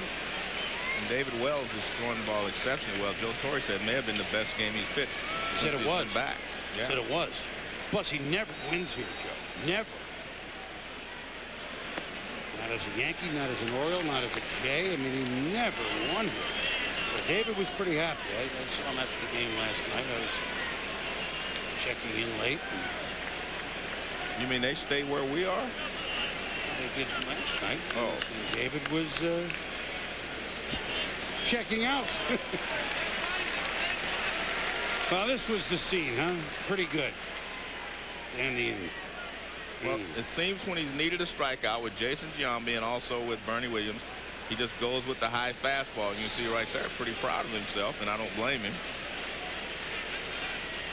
When you get those 2 guys out in the clutch situation, you've done a good job. 7 Ks for Pedro. You know, I started to tell a story, and then the game got really good, and then we showed you drawing with Louis, and I thought that was better. But Dewey Evans, the batting coach, and there's Louis back in the booth. Look, he's smart. He doesn't even know he's on. That's him. That's him, isn't it? Louis would warm up in the bullpen. And back then, the bleachers, they were not assigned seats. You'd buy your seat at 5 o'clock, and you'd scramble to just watch him warm up out in the pen. And then there was quiet. And Dewey said you could hear the gate swing open and close shut. And then 34,000 people got to their feet as Tiant took about an 8-minute walk, okay? It took like 8 minutes, and it's not that far from the bullpen to come in, and he'd walk in the dirt, and he'd have that huge chaw in his mouth, you know, or half a cigar or whatever it was. And it was Louis. I mean, it was religious. And it was as if you were going to a heavyweight prize fight, and the champ was coming into the ring. Meanwhile, Mussina has been a champion as he gets rid of Varitek right there. Speaking of memories of Tiant, this is a more recent memory that you had, Joe, because you were here last September 2nd, a Sunday night game. And he was magnificent that night. Had all his pitches working, the curveball, the fastball, the changeup. It was unbelievable. I think he made the one mistake all night was the high fastball of Carl Everett that he didn't get high enough. And that was the only base hit he gave up that night. Well, it was a perfect game for 8 2/3. And there's a base hit by Carlos Baerga. So Baerga has been on it tonight, Joe. He's 2 for 2. How about 4 pinch hits for him tonight because they put him in the lineup? He has the only 2 hits the Red Sox have. But this is where Mussina was getting in trouble before. That's a high fastball getting the ball up. And Baerga just lines it back through the middle. Well, we questioned this last time. He won't do it this time because there's one out. But we questioned Trot Nixon, you know, bunting. And here's a guy that has 20 home runs and 72 runs batted in, and it was only the third inning at the time. And you're the home team. Beautiful curveball there from Mussina. Trying to sacrifice his only time up today. 1 run, 4 hits, no errors, Yankees. No runs, 2 hits, 3 errors, Boston.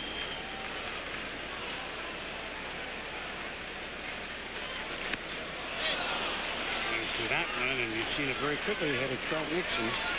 0-2. You know, maybe what Mike Mussina needed was to pitch at Fenway for whatever reason, because let's face it, this is not a tremendous pitcher's park. Over his career, most with Baltimore, 9-5 with a 3.17 ERA in Fenway, which is pretty impressive. But I tell you what surprised me is he's only pitched 14 games here. Well, maybe decisions. Yeah. You're right. You would think it would be more. Yeah. Yeah. Because I mean, he was an everyday. You know, he pitched in a rotation all those years at Baltimore. But he did very well here. And you know, for a lot of it, I'm not telling you anything you don't know. Mental. Maybe he feels good. You know, maybe he thinks there's a lot of room in that visitor's locker room, Joe. Jeter will take it himself and fire over to Jambi. Nixon is gone on the double play. And except for Baerga, Mussina's perfect again tonight. ESPN's Wednesday Night Baseball, presented by Jiffy Lube, brought to you by Red Lobster. You love seafood, we love seafood. Let's meet at our place tonight and go overboard. Red Lobster, go overboard. And Zales, the Diamond Store. A look at historic Fenway Park, and we got an old-fashioned, as they did back in those days, pitching duel between Mike Mussina and Pedro Martinez. Chris Berman, Joe Morgan, glad you could be with us here on Wednesday Night Baseball. Full house to watch the Red Sox and Yankees tee it up for the 16th time this season. The 10th and final time, barring October, here at Fenway. Robin Ventura leads it off here against Pedro in the 6th. Singled in the 1st, flew out to Manny Ramirez in the 4th. You know, I see Ventura out there, Joe, and you see Jambi at first. And you see White or Spencer in left. And you see what's now Mondesi in right. And you realize that the Yankees this year changed 4 of their 8 position players. To center, Johnny Damon, and he grabs it. And there's one out. Day baseball tomorrow on ESPN 1 Eastern. Seattle at Minnesota with us Twins. I mean, every night is another defensive gem or two by Torrey Hunter, Mankiewicz, and the rest of that team. Twins, they're already looking at magic number out there in the Twin Cities. And they'll play the Seattle Mariners, who begin the day a half game behind Anaheim for the wild card race. How about their magic number being 14 on August 28th? What a storybook season for the Minnesota Twins. You'll see them tomorrow at 1. You'll also get any labor negotiating updates up to the minute during that game. Inside out against Posada, and the big news is he's walked and gotten a hit off Pedro. He was hitting what, about 100 going into the game. But you could see there, even that he didn't see the ball as well. He just kind of fought that pitch off. But sometimes that's what you have to do when you struggle against a certain pitcher. I mean, watch this swing. It's not a good. So he just kind of fights it off. But you know what? It works. And he gets a base hit.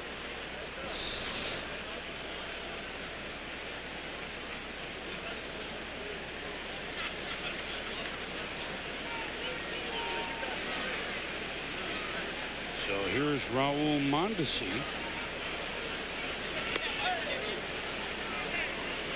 One of those changes in this Yankee line. Now, there's no question, you know, he's replacing a guy who is one of the great pros of this championship team, Paul O'Neill.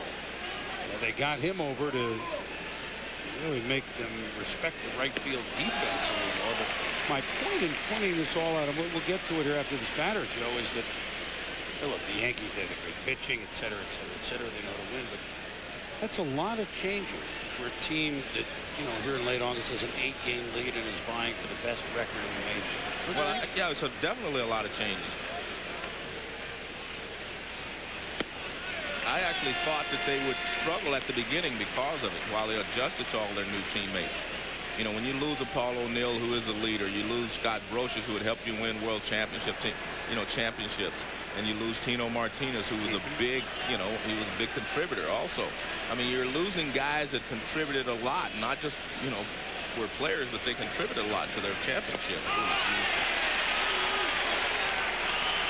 I mean, that is just nasty right there. Yep. And it starts the curveball at him, and he flinches a little bit, breaks right over the plate. Now watch Mondesi's front shoulder. I mean, he flinches and he realizes, well, I couldn't have hit that anyway. So 8 Ks now for Pedro. But you know what? The reason the Yankees are still good is because they kept the nucleus together. Yes. And they just kind of added to that. I mean, they still have Jeter. They still have Bernie Williams. They still have Posada. They still have Soriano, who, was, pretty much a rookie last year. But, I mean, they still have the nucleus of up the middle. The 4 guys up the middle are the guys that played there last year. And Soriano is a much better player than he was last year. No question about that. Soriano is replacing 2 of those guys that left. Right. Not just 1. He's replaced 2 guys. And this team has changed, though. I mean, it's now the Bronx Bombers again. I mean, they're a home run hitting ball club, whereas the last 4 of the 5 years they were not really home run hitters. They were a team that, would score runs by hitting and running, stealing bases, doing everything it took to win a ball game. Now they have a lot more power. I mean, they're a powerful ball club right now. And so that's the change that they made, but they didn't miss a beat. And in talking with Joe Torre before the game, even though they are more free swinging, and they have the 190 homers, as you point out, to lead the majors. Right. He feels that, you know what, I don't manage as much. Let me qualify that. Sure, he manages just, but like they always used to move on 2 strikes because he knew they'd get bat on the ball. He says, deep down, I know they're going to get the bat on the ball when I ask him to do it. Right, exactly. Let me show you something else here, Joe. And here's the point I'm getting to, which you will find interesting. Through 130 games, okay, the Yankees since '96 have been a champ or almost champ every year. Only that '98 season when they won 114. Did they have a better record at this point than right now? I told Joe and I told Jim that they're both a little surprised at that number with all the changes that they've made. That was the point I was getting to. Interested. They were really surprised. Meanwhile, Pedro strikes out another man to end the inning, as Shane Spencer is gone with Posada running. Crowd into it. Can the Red Sox bats get into it? Jiffy Lube presents Wednesday Night Baseball, and we've got a dandy here at the Fens, at friendly Fenway. Yankees running the first, and that's what Mike Mussina has to work with. And thus far, it's been good enough. Surrendering only a couple of base hits to Carlos Baerga. Only 56 pitches, Joe, through 5 innings for Mussina. And now he works 9-1-2 for Boston. Sanchez, Damon, and Hillenbrand. Everybody's excited, apparently. Wow.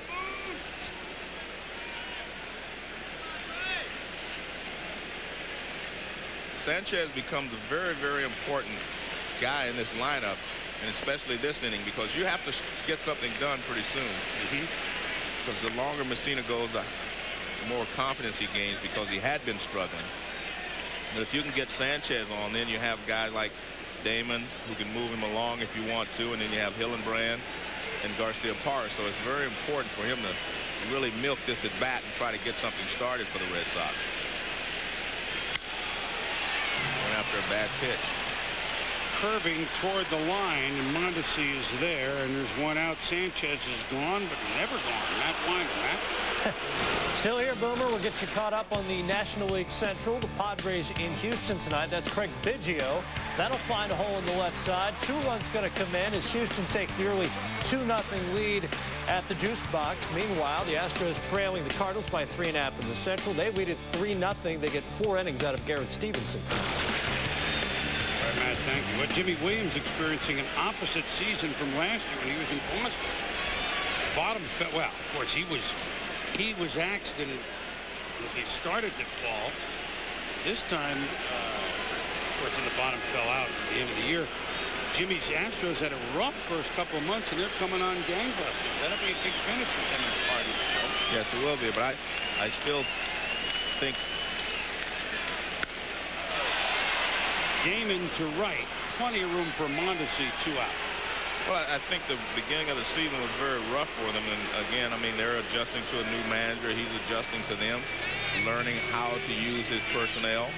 And now the second half, they played really well. Number 29. You know, the Cardinals, the Astros are 3.5 behind. Reds have fallen below 500 now. Yeah, and the Astros, of course, in the wild card races, they're closer to first place here than they are in the wild card race. But, you know, when you're talking about the National League, I mean, you have to look at the Atlanta Braves. You mentioned that Minnesota's magic number was 14. The Braves' magic number is 15. And reaching out at that one is Hillenbrand. Talk about an economical inning for Mike Mussina. Red Sox not patient, not getting good hacks. Top of the 7th, the Yankees with a run in the first lead Pedro Martinez and the Red Sox 1-0. As Rondell White has struck out twice. 2 of the 9 victims for Pedro Martinez. White hitting 9th, and Soriano and Jeter. A couple things to keep in mind here in a 1-run game. Important game, certainly, well, for both teams. Pedro, going into this inning, had thrown 107 pitches, Joe. The most he's pitched this season is 117. So, will he go into the 8th? I mean, that's one. Alan Embry, who was did a very good job, the lefty, since acquired in midseason about a month ago from San Diego. He's up. So that's one question. Number 2, this is not news, but remember Mariano Rivera is on the DL with the shoulder strain. Who knows when he'll be back? Maybe not for the rest of the regular season. So is it Carsey? Is it Stanton? I mean, it's not Mariano in a 1-run game. So these are just things to think about. Well, I think they're very fortunate that they do have a Stanton and Carsey to close. White walks, so after striking him out twice, Pedro loses him on base on balls. You think this is Pedro's last inning?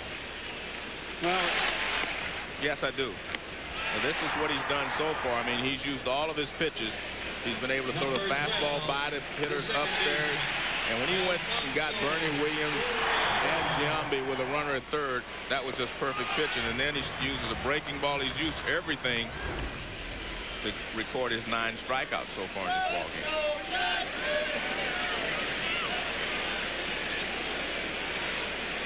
Here is Alfonso Soriano, 31 homers.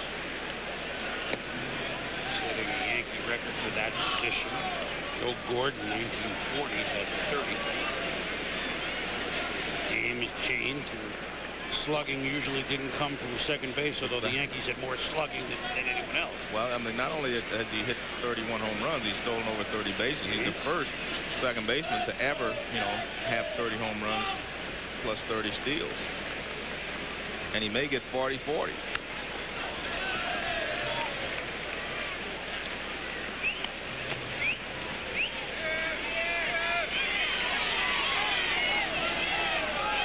If you're Pedro, I really believe this is Pedro's last inning. And if he gets in any trouble, I think they would, you know, come get him this inning. But they want him to try to get through the 7th inning if he can.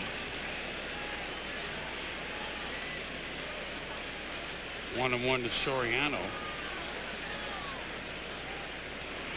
Well, I mean, he has no sacrifices this year, by the way. Well, he squared around the first pitch, of course. But and I don't think the Yankees are going to bunt in this situation. I mean, because they may hit and run, Yeah. or do something along those lines. But I don't think Joe Torre is going to give you an out in this situation when they're ahead in the ball game. And especially with a guy that has 31 home runs.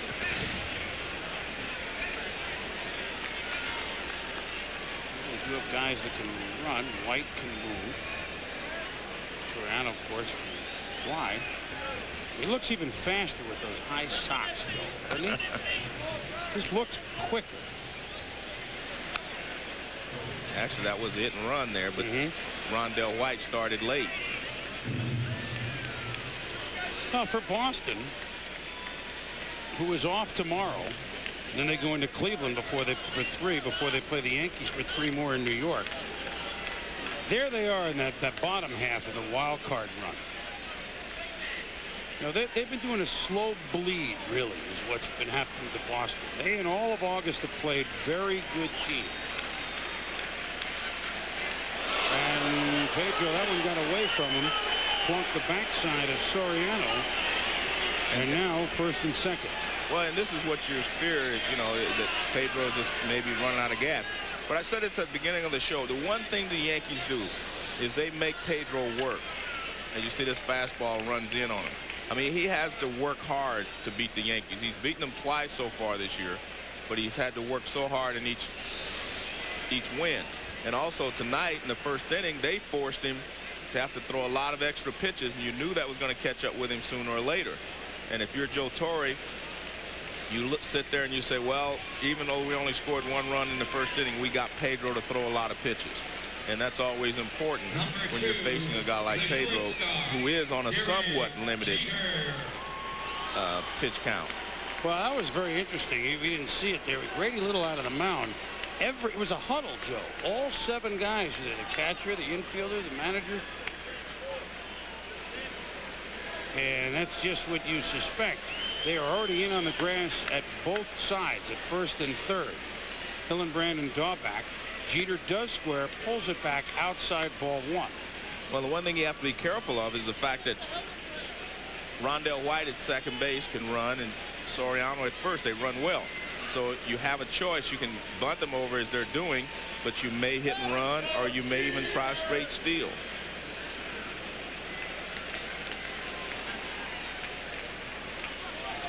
Jeter swinging, and there it is. Can he get back at third in time? No. Yeah, see, that's poor fundamentals again from the Red Sox. And you can just see, I mean, I'm sitting up here looking at this. I can see things happening.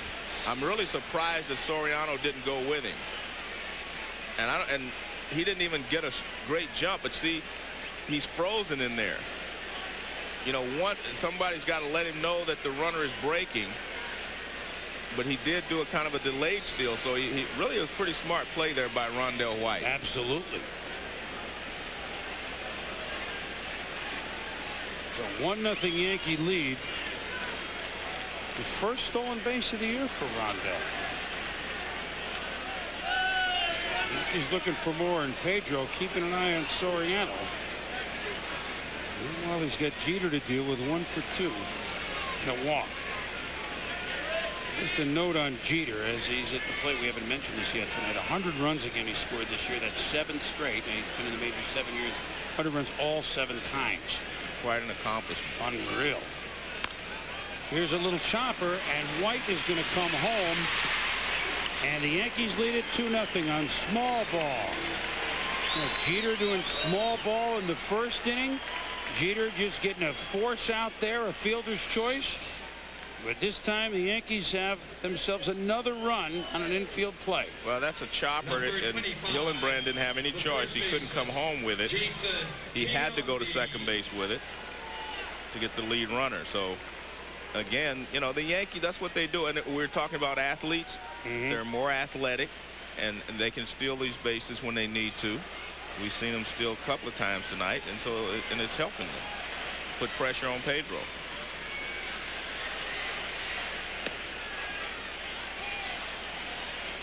Now here's Jambi.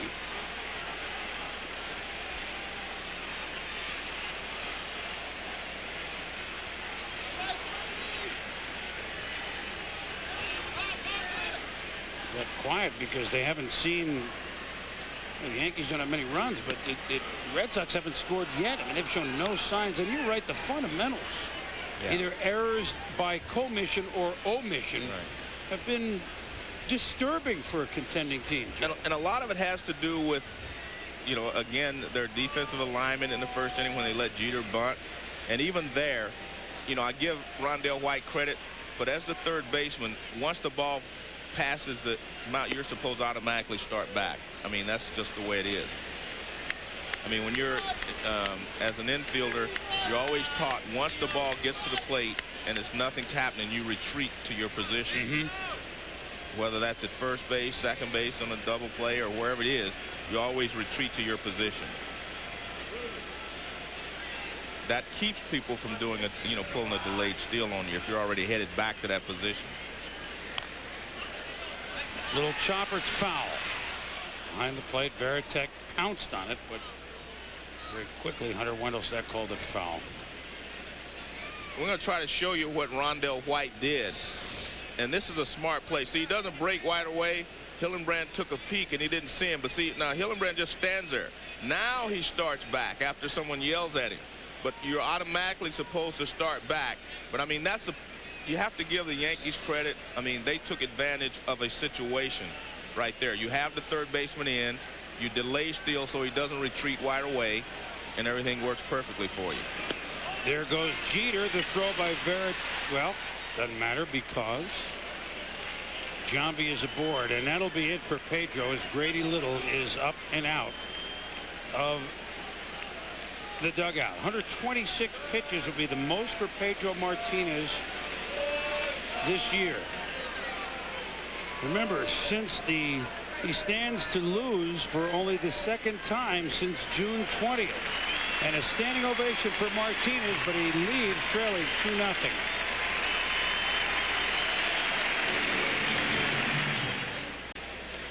Well, we're back at Fenway, and Joe, the lack of fundamentals that we showed at third base, and you can be sure that that's what Garciaparra and Hillenbrand are talking about right now. And Nomar's doing all the talking. Meanwhile, Alan Embry is in, and here comes another running stolen base by Derek Jeter. Well, they have a napping again. Embry didn't even keep an eye on him. That was the pitcher's fault that time. Veritek had no shot. One thing to remember, it's always easier to steal third base off of a left-handed pitcher. And when a guy comes into the game, his first thought is to throw a strike. His first thought is not to deal with the guy at second base or any place else. His first thought is to throw a strike. And look, you know, true to Boston has not played a fundamentally sound game, but a lot of this has been forced on them by the Yankees. The Yankees are taking advantage of these situations. So Alan Embry now turns, because he's lefty, turns Williams around, and it's 1-1. Joe, they've scored a run here on 2 walks, a hit pitch, a couple of stolen bases. There have been no hits. They got the run in the first, with really 2 errors being the real reason. Exactly, but again, you have to give the Yankees credit. I mean, the lack of communication. And that ball is ripped by Bernie Williams. Back. Gone!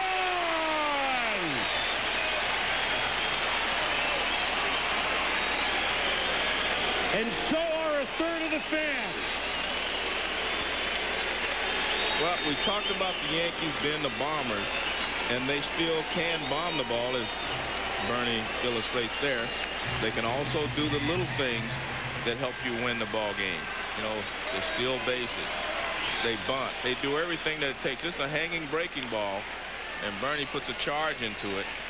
And, you know, for a couple of years there, Bernie was far more powerful from his right-hand side than he was his left-hand side. Number 19. And they always feared him more from the right-hand side for power.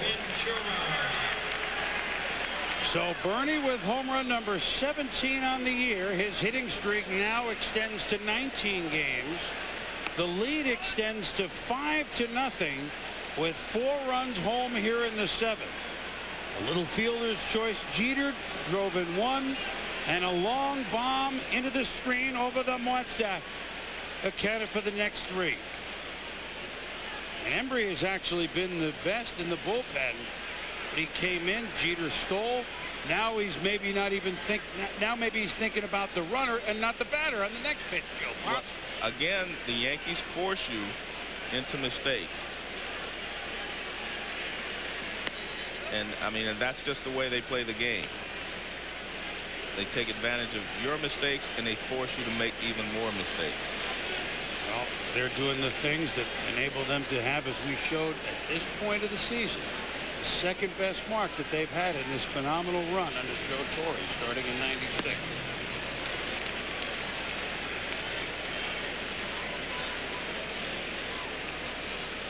Both things we pointed out, the hitting streak we mentioned at 19, and Pedro barring a comeback, a large comeback. The Red Sox had one of those on Monday against Anaheim with 4 in the ninth. But Pedro would fall to 17-4. And this is a team that wants to make a move up the ladder in the wild card. They will have gone around this turn, Joe, with a game. They lose the game low pitched on Sunday and a game that Pedro pitches on Wednesday. Well, that's a problem for them, of course, because those are the two guys that they count on.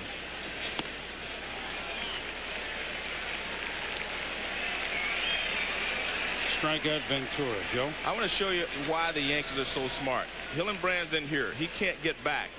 And you take advantage of that. A lot of teams would have just waited for Jeter to bunt him over. The Yankees don't do that. They go ahead and take advantage of the situation. And I've talked about Hillenbrand not getting back, but you know what? There's a lack of communication by the whole team. In that situation, you have to hold the runner that much closer, because you are vulnerable to the stolen base by the third baseman being in. So you have to hold the guy at second base very, very close. And even when I played, that was always a fear of mine when they had runners at first and second, is that guy would take off because the third baseman is in a little bit. And if the third baseman doesn't always get back, you're going to steal it every time. So, again, I think it's lack of communication by the Red Sox as a whole, rather than, just putting all the blame on Hillenbrand. Everyone on the team should have known that they would steal the base. Just like in the first inning, everyone should have known that Derek Jeter was going to bunt or hit the ball to the right side. He's not going to hit it down the third base line. So you have to get the guy in at third base. And it could have happened in the first inning because Hillenbrand had just made an error, to let the guy go to second base. So you have to help him out. So it's still a matter of communication for the team. High chopper by Posada. Garcia-Pera across the drawback. Makes the stretch, and Posada's gone, and so are the Yankees, but not until serious damage done. A little stolen base by Rondell White enables him to score in a fielder's choice, and then Bernie Williams' 3-run homer makes it 5-0 New York. ESPN's Wednesday Night Baseball, presented by Jiffy Lube. Jiffy Lube, the well-oiled machine. And in part by Bud Light. For the great taste that won't fill you up and never let you down, make it a Bud Light. Gap. And Lamisil AT. There's no better way to cure athlete's foot. Back at Fenway, 7th inning stretch over. No Garcia-Pera almost takes the head off of Mike Cubbage, his third base coach. But the Red Sox, they have some serious problems rattling around in that background against Mussina tonight and David Wells last night. In 2 games, Joe, 7 for 50, 140 if you average that out. The Red Sox against the Yankee pitching. And this is as sharp an outing as you could have, period, for Mussina. I mean, he's only given up 2 hits to Baerga, but to have Wells and Mussina come in here and pitch like this, Joe. But the thing about the Yankees is it could have been Clemens and Hernandez could do the same thing. And that's why they are what they are. I mean, any 2 of their starters can come in and pitch back-to-back shutouts or shut you down. And that's why they're able to win in the postseason. They have quality starters that can shut down any team. No matter how much good a hitting team you have, they can shut you down. And that's why they've, won all the pennants. I mean, the championships recently. I mean, Andy Pettitte is just as good. I mean, I just mentioned the other 2 because they were right-handed here in Fenway Park.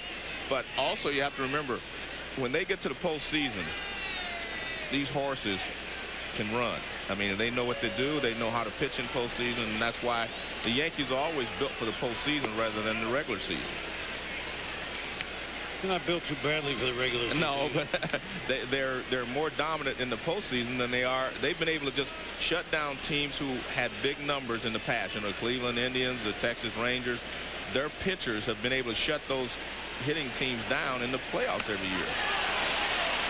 And Mussina just nails Garcia Perez, strikes him out. Matt Weiner to the studio. Boomer, we've got pennant races aplenty, including the National League wild card race. Giants 2.5 back of the Dodgers, spending their evening at Coors once again, and that's Jeff Kent, 31st on the year, which brings up, I think you know Barry Bonds. That's his 39th. Back-to-back shots for the second straight night. Of course, Bonds had 3 last night. Giants off to a 2-0 lead. It looked like he got that, Joe. Of course, we know where the game is. Yeah, but hey, he broke his bat in Florida and hit a home run, so he's strong. 39 homers now for Barry. Huh? 6:06. Well, there's Willie looking over his left-hand shoulder. I think if you're Willie and the Babe, you have to think that he's gonna for sure catch you. That 755 is still out there somewhere. I mean, that's not that easily attainable. I don't think it's going to happen. Yeah, Barry wasn't sure about Babe either. I think he. Yeah, well, it's not going to be easy, but I mean, I think that the Babe is in danger. We showed a shot of Andy Pettitte earlier, and I want to mention that Andy's going to miss his next start. You know, when I was talking to Joe Torre, he said he had a little tightness. You know, and he's not going to pitch this weekend in Toronto, but he will take his next turn after Mussina next week back in New York.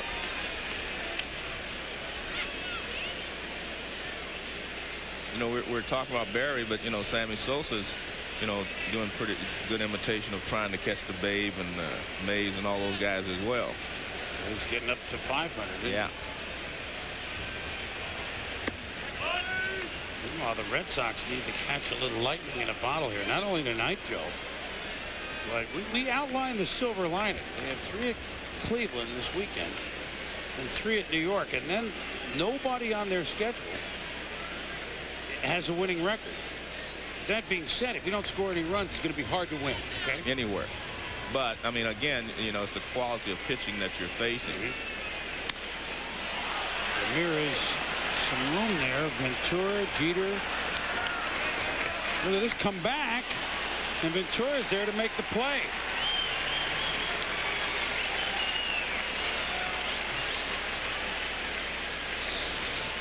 Well, Ventura thought he's gonna have to reach in. Now he reaches back out, and now he reaches back in. Nice play by Robin Ventura.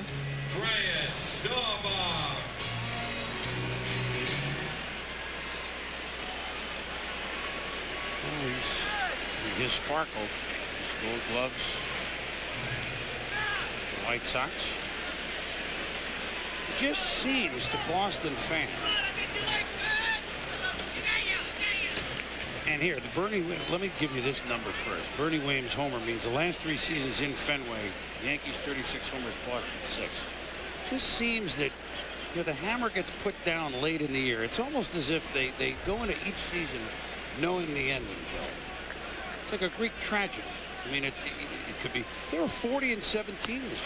Right, at one point, but they were, what, at 34-39 since that time. Yeah, they are. I was here at the beginning of the season, and they looked great. I mean, we're speaking of the Red Sox. They look great. And I said, you know, they will be in the race all the way to the end, and they will be. Yeah, they will. But, I mean, I have to say, in watching the last 2 ball games here, yesterday and today, I am more impressed with the Yankees than I had been before. First of all, because I mean, they're smart. I mean, they do the things, little things on the diamond, whether it's defensively or offensively. They do the little things that make them win ball games. I mean, and they're not a great defensive ball club, but they make the plays that they're supposed to make. Inside out, will this stay fair? No, it won't. That's the way the night is gone. So Dahlback will have to do it over again. But you're right on the Yankees. But yet they underplay. You know, I'm talking to the Jim and Joe Torre. Well, here, let's watch this first. In talking to them, they're not flipping at all. I mean, let's make it nice and clear. But they go, well, we'll be okay. Yeah. We'll be okay. Like, aren't you now? Good point. But they do it with a straight face. We're going to be all right. Well, I mean, look at what happened. When Rivera went out, I thought, well, maybe this could be a problem for him for a while, because Rivera, you know, what he has been the most valuable player on the Yankees every year for the last 5 years or so, whatever. I mean, and with him out, I thought maybe they would have, you know, some problems. But guess what? Carsey and Stanton and Mendoza have all closed games.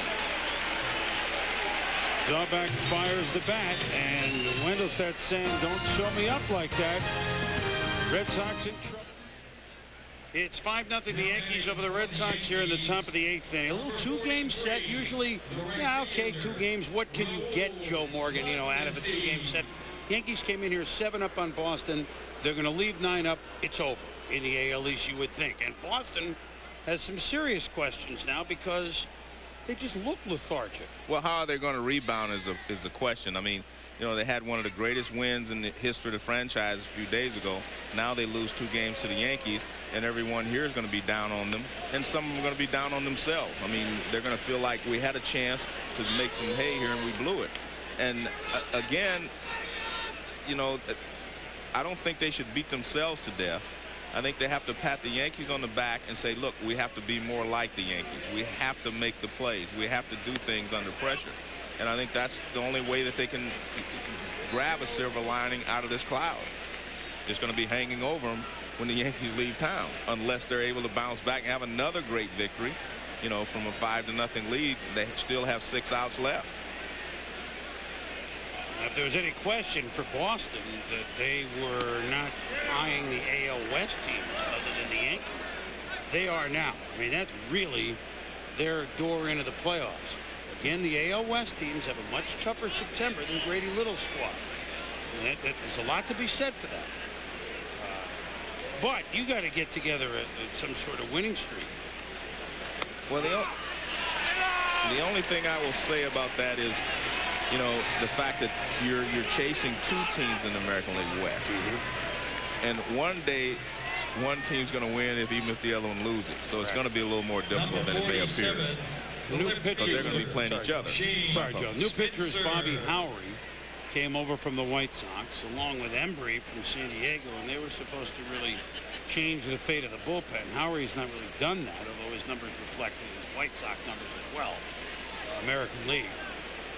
He did get Mondesi. Now he pitches to Shane Spencer, who hits it high to left. Manny back. You heard that hit the scoreboard. Throwing it's cut off, and a double for Shane Spencer. Did it take out a number out there in the scoreboard? That was pretty good mic there.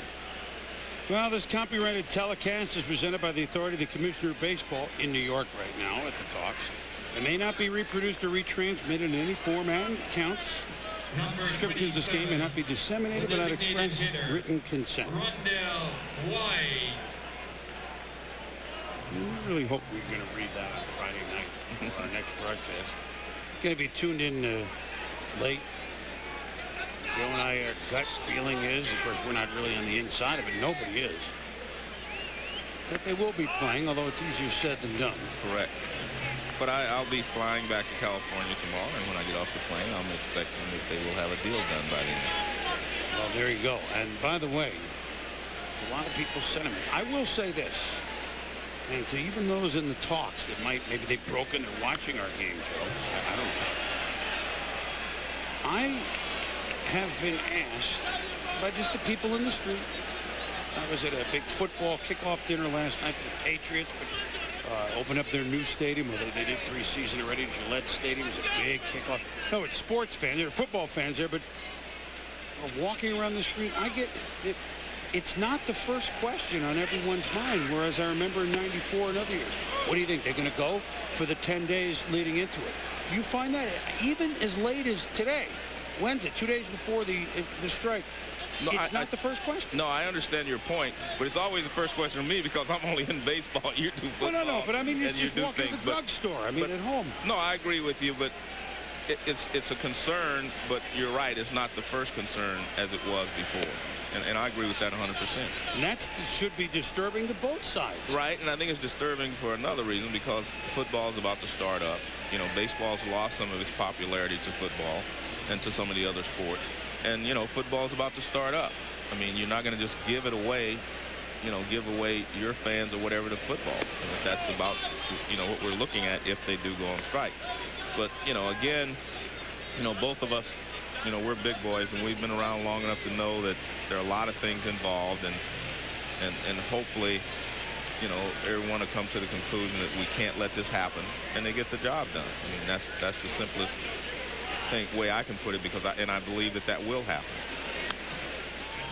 Not that it is necessary for the country on 9/11 to have baseball, but there's a lot of explaining to do if there's no baseball on September 11th. It just is. Well, I agree with that, you know, to a certain extent. I agree that, but I think we have a lot of explaining to do if there's no baseball on Saturday. Correct. Because yes, there's no reason for it. You know, in the past, you know, there were ideological differences. And, you know, ideologically, how can I say this? There were just some differences. Ideologically, there were differences, and now I don't think there are any differences. I mean, you know, the differences now are just about percentages, 12, and I think that's the problem. You know, if you have a different idea about something, you know, that's different. But when it's just about percentages, then I think they should be worked out, and they can be worked out. And again, we both think they will be. Maybe if they are at the 11th hour, maybe in the future they'll get them done at the 6th hour, if you will. Right? Yeah. Meanwhile, White hit by pitch, so Spencer second, White first, Howard in the jam, Soriano up. And that's horrendous. He gets away from Veritek. Everybody moves up now. It began in the first inning ugly, and it's looking ugly here in the 8th inning for Grady Little's Red Sox, who are, you point out, since there it is. Well, you know, you started from the first hitter. This becomes a two-base error. Then there was another error in the first inning. They'd already scored a run, and then a pickoff becomes an error, and a stolen base, when there was a lack of communication, opened the doors in the 7th inning. So it's just been, I think, more lack of communication than anything else on a couple of plays have really hurt the Red Sox.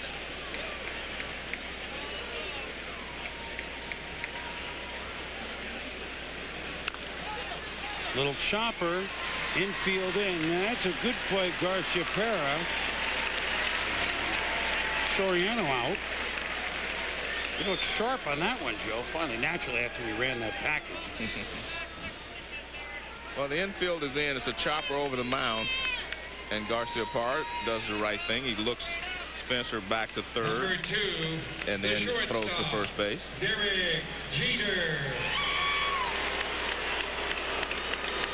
So here is Derek Jeter. Remember, I said he scored 100 runs or more his first 7 years in the bigs, including this year. He's only the third to ever do it. Correct. Earl Combs, Yankees, 25-32. Ted Williams, 39-49. Oh, by the way, I was busy flying in World War II when I came back and scored 100 runs. They both did it their first 8. But that's the company Jeter's in. Runs are, you know, that's different. They can talk about different. Ted, the number 9 up, retired number, and also in left field and into the grass, cut in, if you will.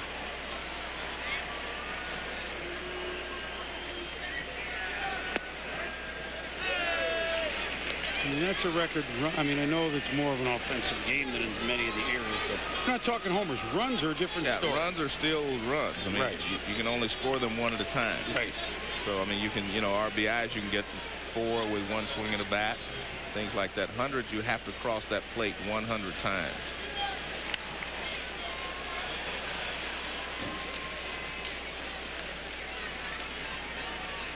Lowry. And there's the guy. Scored more than anybody else. He knew how to score a run. How about Ricky? You know, we did our 25,000 Sports Center Sunday night. Ricky was already playing in the bigs before we had our first. I told him that 3 weeks ago. He loved it. His eyes lit up. Really? I said, you were in the bigs already, stealing bases before we were even on the air.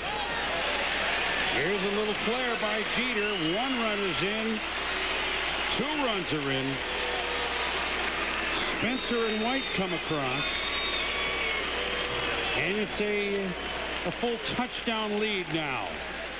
Well, the one thing Jeter does, I mean, he fights the ball off probably better than anyone else in the game. I mean, you keep pitching him inside, and he just fights the ball off.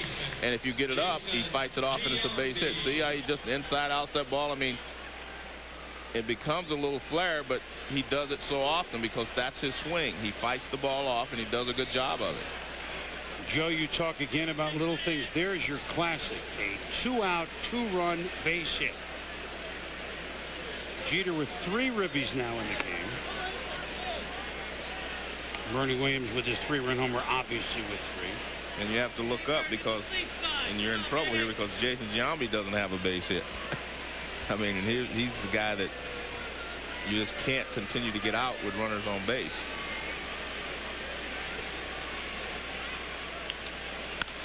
Well, Joe, are you nah? No, the wind's got that. Almost. I was going to say you're the baseball swami. No, but the wind's got it. And Trot Nixon has it, but 2 more runs are in, heading to the bottom of the 8th. 7-0 Yankees. Yankees 7, the Red Sox nothing here in the bottom of the 8th. And when we're done, we'll kick you over to the best place nightly to just grab anything you want in baseball tonight. And that's why they call the show Baseball Tonight. And that'll come up right after we're done. Leading into Sports Center. Boy, did this change in a hurry, Joe. Yes, it did. But they were always, the Red Sox were always walking a thin line. The Yankees were getting runners on with opportunities. The Red Sox were just the opposite. They were not getting anybody on base, and that relieves the Yankees. That takes all the pressure off the Yankees and off of Mike Mussina. Of course, he's pitching well. 1 booth over, Joe. That one was. Well, you can have it. I don't catch foul balls in the booth. Well, how about the rebound off the back wall? As long as it's completely stopped, then I pick it up. Oh, could tear him off Tim Scanlon's shoulder. He's behind us. Marty Quality airing off. Maybe his forehead. We can grab that, can't we? Okay, well. And did he go? And that's an alert play by Posada. And very quickly, Veritek is gone. We showed you some in 1975, and the ending is always the same. But Joe Morgan certainly has a memory. Tie game, 9th inning, Jim Burton and Fred Lynn coming on, and he makes the catch. Joe, we once again are going to change history. That's it. We're sick of that little bloop off Jim Burton. And Fred Lynn actually made the catch. You're out, all right? Well, well, no, but the curse, is it over? Oh, wait a minute now. Wait a minute. That's where we're going. Wait a minute. I don't mind you letting him catch my ball, but not, look at it, 75 champions. No way. Well, no, American League, but let me tell you. Oh, that's okay. But now, Joe, even though we know that Lynn caught the ball, all right, years later we can now reveal this. Okay. Any true Red Sox fan would tell you it was tied, and the Reds would have won in extra innings anyway. It just would have happened. Now that, of course, I mean, what a thrill that was to win the winning hit in the 9th inning of the World Series right here. I mean, you come here and you think of that. How could you not? When I walk in here, truthfully, the first thing I think about is how great a place this is to play a game. And then I, obviously think back to the fact of, the first games I played here, and that was the World Series. I'd never played here before.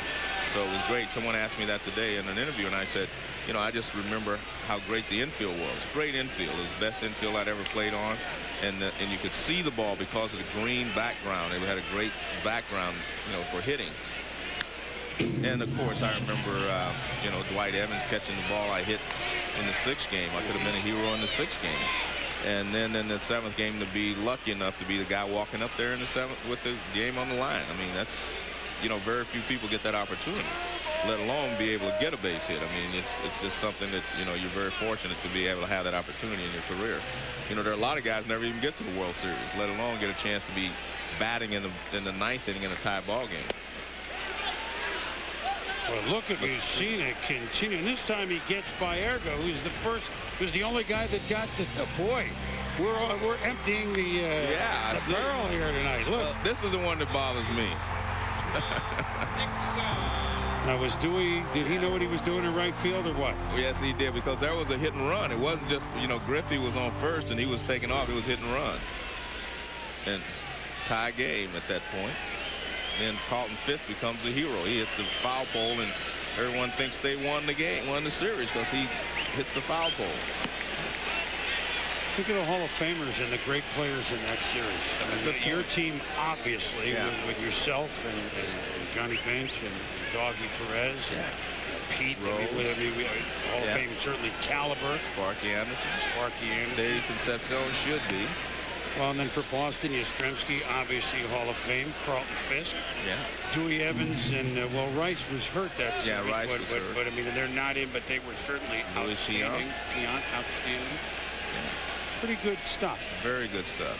That was, I mean, it was a great World Series. How about Mussina, huh? He's pitched great. He fields great. The Yankees have been great. And the Red Sox are behind 7-0 and scratching their heads. Well, baseball tonight is next. They came from Nolans to see Noma, but they saw nothing if they're rooting for the Red Sox. The Yankees lead at 7-0. They won 6-0 last night. So 13-0.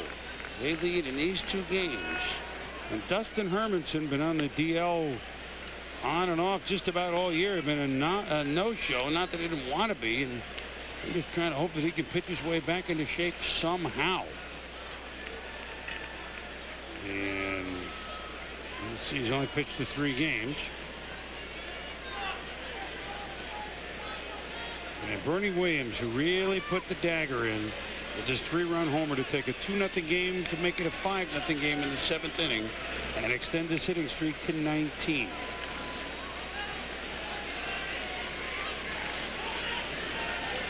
Dustin Hermanson on. And they were looking at him as maybe the 3rd starter, 3rd, 4th starter. It just never, it was one thing after another. Arm and staph infection, and just was a non-person this year. Nobody wanted to have a better year for Boston than him, but essentially had no year. And there's another multi-hit game for Bernie Williams. Well, he's swinging the bat well. Told you his last time up in the 7th inning, Alan Embry came in to relieve Pedro, and there was no relief. That was gone halfway up the screen over the Muerta. And the Yankees will leave here with a 9-game lead in the AL East. And showing one of the oddest statistics. For the 3rd straight year, the final Yankee game at Fenway for the season, whenever it's come, they will have left Boston with a 9-game lead, essentially putting the dagger right in their arch rival each time. Yeah, well, that's what it's all about. I mean, that's called closing the deal. And the Yankees have a way of doing that. And the interesting thing is, you know, in the past few years, everyone has considered the Yankees maybe the best team in baseball. And, you know, I think right now you have to look at the Arizona Diamondbacks and give them equal billing since they're other world champions. And, you know, in the American League, you know you're going to have to beat the Yankees at some point to get to the World Series.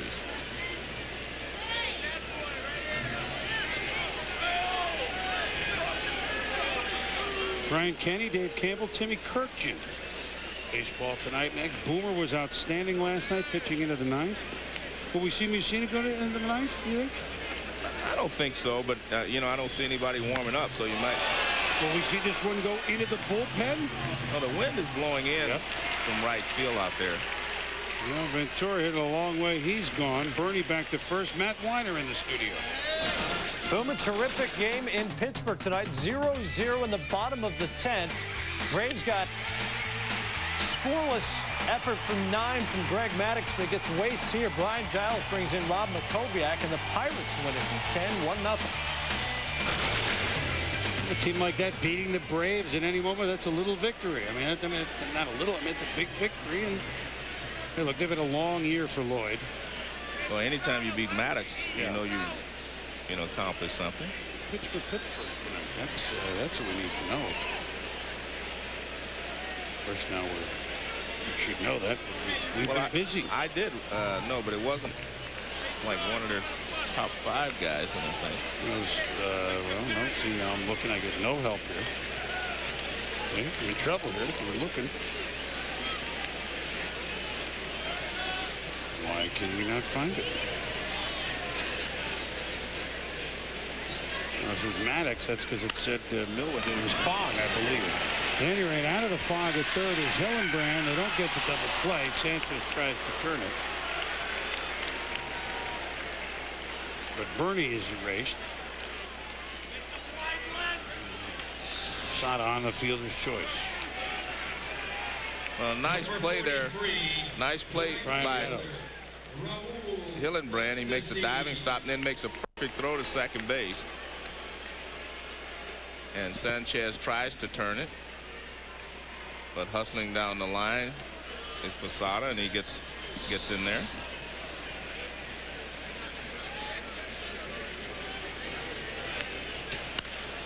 Mondesi's swinging at the first offering from Hermanson. Center field is Damon. And that'll do it. The Red Sox trying to at least get a run off the Yankees in this 2 games. Bottom of the 9th, the Yankees lead the Red Sox 7-0. Chris Berman, Joe Morgan, and Mike Mussina is going to have a chance, Joe, to finish what he began. So Wells went into the 9th last night. Mike Mussina looks like, unless he gets cuffed around, it's going to go a complete game. And so for a guy who has really been struggling going in, Mussina has pitched a gem. And welcome those that have watched Atlanta and Pittsburgh. And welcome to Fenway Park, where a 1-0 pitchers duel between Mike Mussina and Pedro Martinez has turned into a laugher. Thanks to the pitching of Mussina and the long ball of Bernie Williams, a 3-run homer, and a little ball. Little things that the Yankees just did correctly tonight. Leaping is Soriano, but he can't get it. And Ray Sanchez is aboard with only the 3rd hit of the night.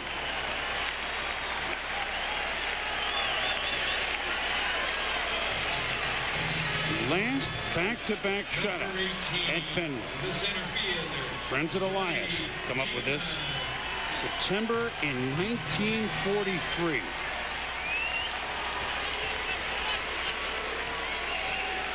Spud Chandler and Ernie Bonham.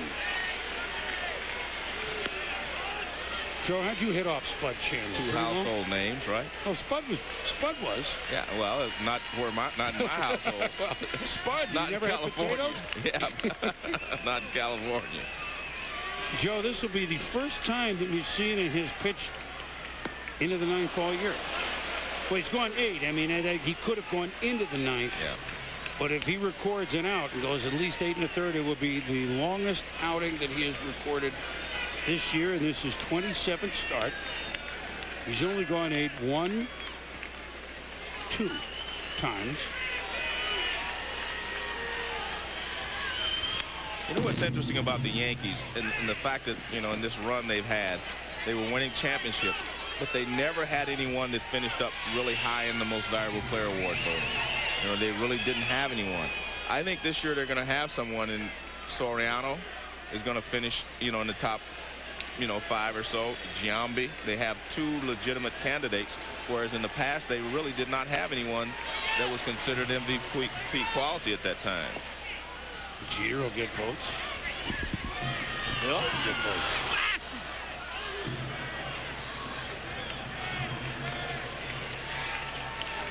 Damon. 0 for 2 and a walk.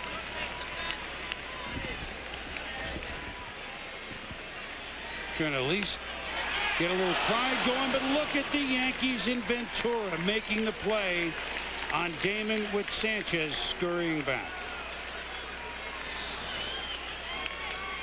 Well, a nice play by Ventura as Damon goes the other way, but this has been the kind of night it's been for the Boston Red Sox. They couldn't make all the plays, but the Yankees are making every play necessary. So now Shea Hillenbrand is up. Mussina trying to finish it up.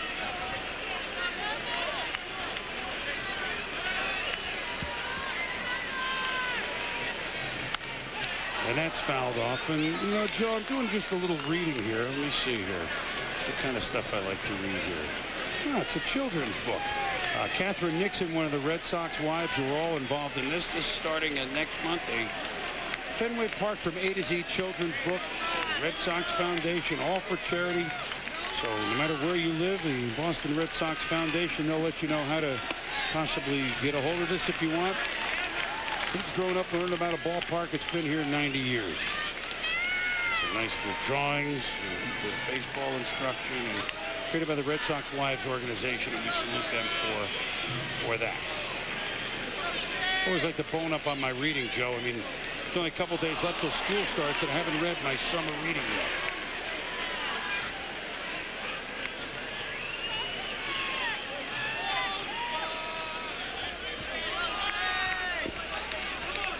Sorry about that, Boomer. No, it's all right. Well, I just wanted to tell you good news. I mean, I can't reveal all my sources, but things are happening on the positive side. That you're allowed to excuse yourself to fight. Of the labor issues. Things are happening. And you and I we're the baseball swami. Yeah, well, you're the swami. I'm just the assistant. The baseball I'm the assistant. swami. I'm the assistant tonight. But I just think, things are happening, and that's what's good.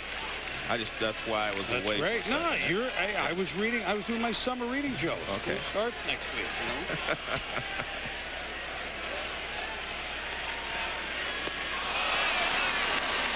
Now Mussina gets Hillenbrand. He's one away from his first complete game of the season. And he drops down a little bit and throws that sidearm knuckle curve. And Hillenbrand becomes a 9th strikeout victim for Mussina tonight. I mean, he has been masterful with his variety of pitches and the location. And I mean, this is almost as good a game as he pitched last year when he had a perfect game going into the 9th inning with 2 outs. So he pitched very, very well. Kept the ball down. I think that's the key. He was getting knocked around the last few starts because he was getting the ball up. It would be Mussina over Pedro, and since he's been a Yankee the last 2 years, he would be 2-2 against Pedro in 4 head-to-head matchups. Pretty darn impressive. That's very impressive. I mean, anytime you can split games with Pedro, you're doing a great job. If he goes the route, it also, Joe, in his career would be his 50th complete game. And it would be Mike's 180th career win. Would make him 180 and 99. So on a night when we thought that we'd see Pedro Martinez perhaps win number 18, he falls to 17-4. And it will be Mussina who goes to 16-7 in a, quote, struggling season.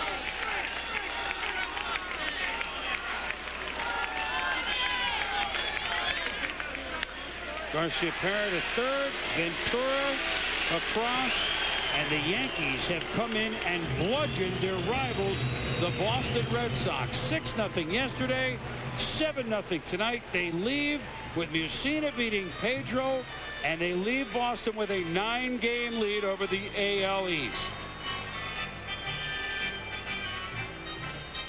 Baseball tonight is coming up next with Brian and Soup and Timmy. It's been a presentation of ESPN, the worldwide leader in sports. For more, log on to ESPN.com. The New York Yankees have come into Fenway, and they have lowered the boom on the Red Sox. Joe Morgan enjoyed it as always. Always my pleasure, Boomer. Wednesday night baseball, we leave a light on for you. All right. For Joe Morgan and all of us here at Fenway, I'm Chris Berman. Thanks for watching.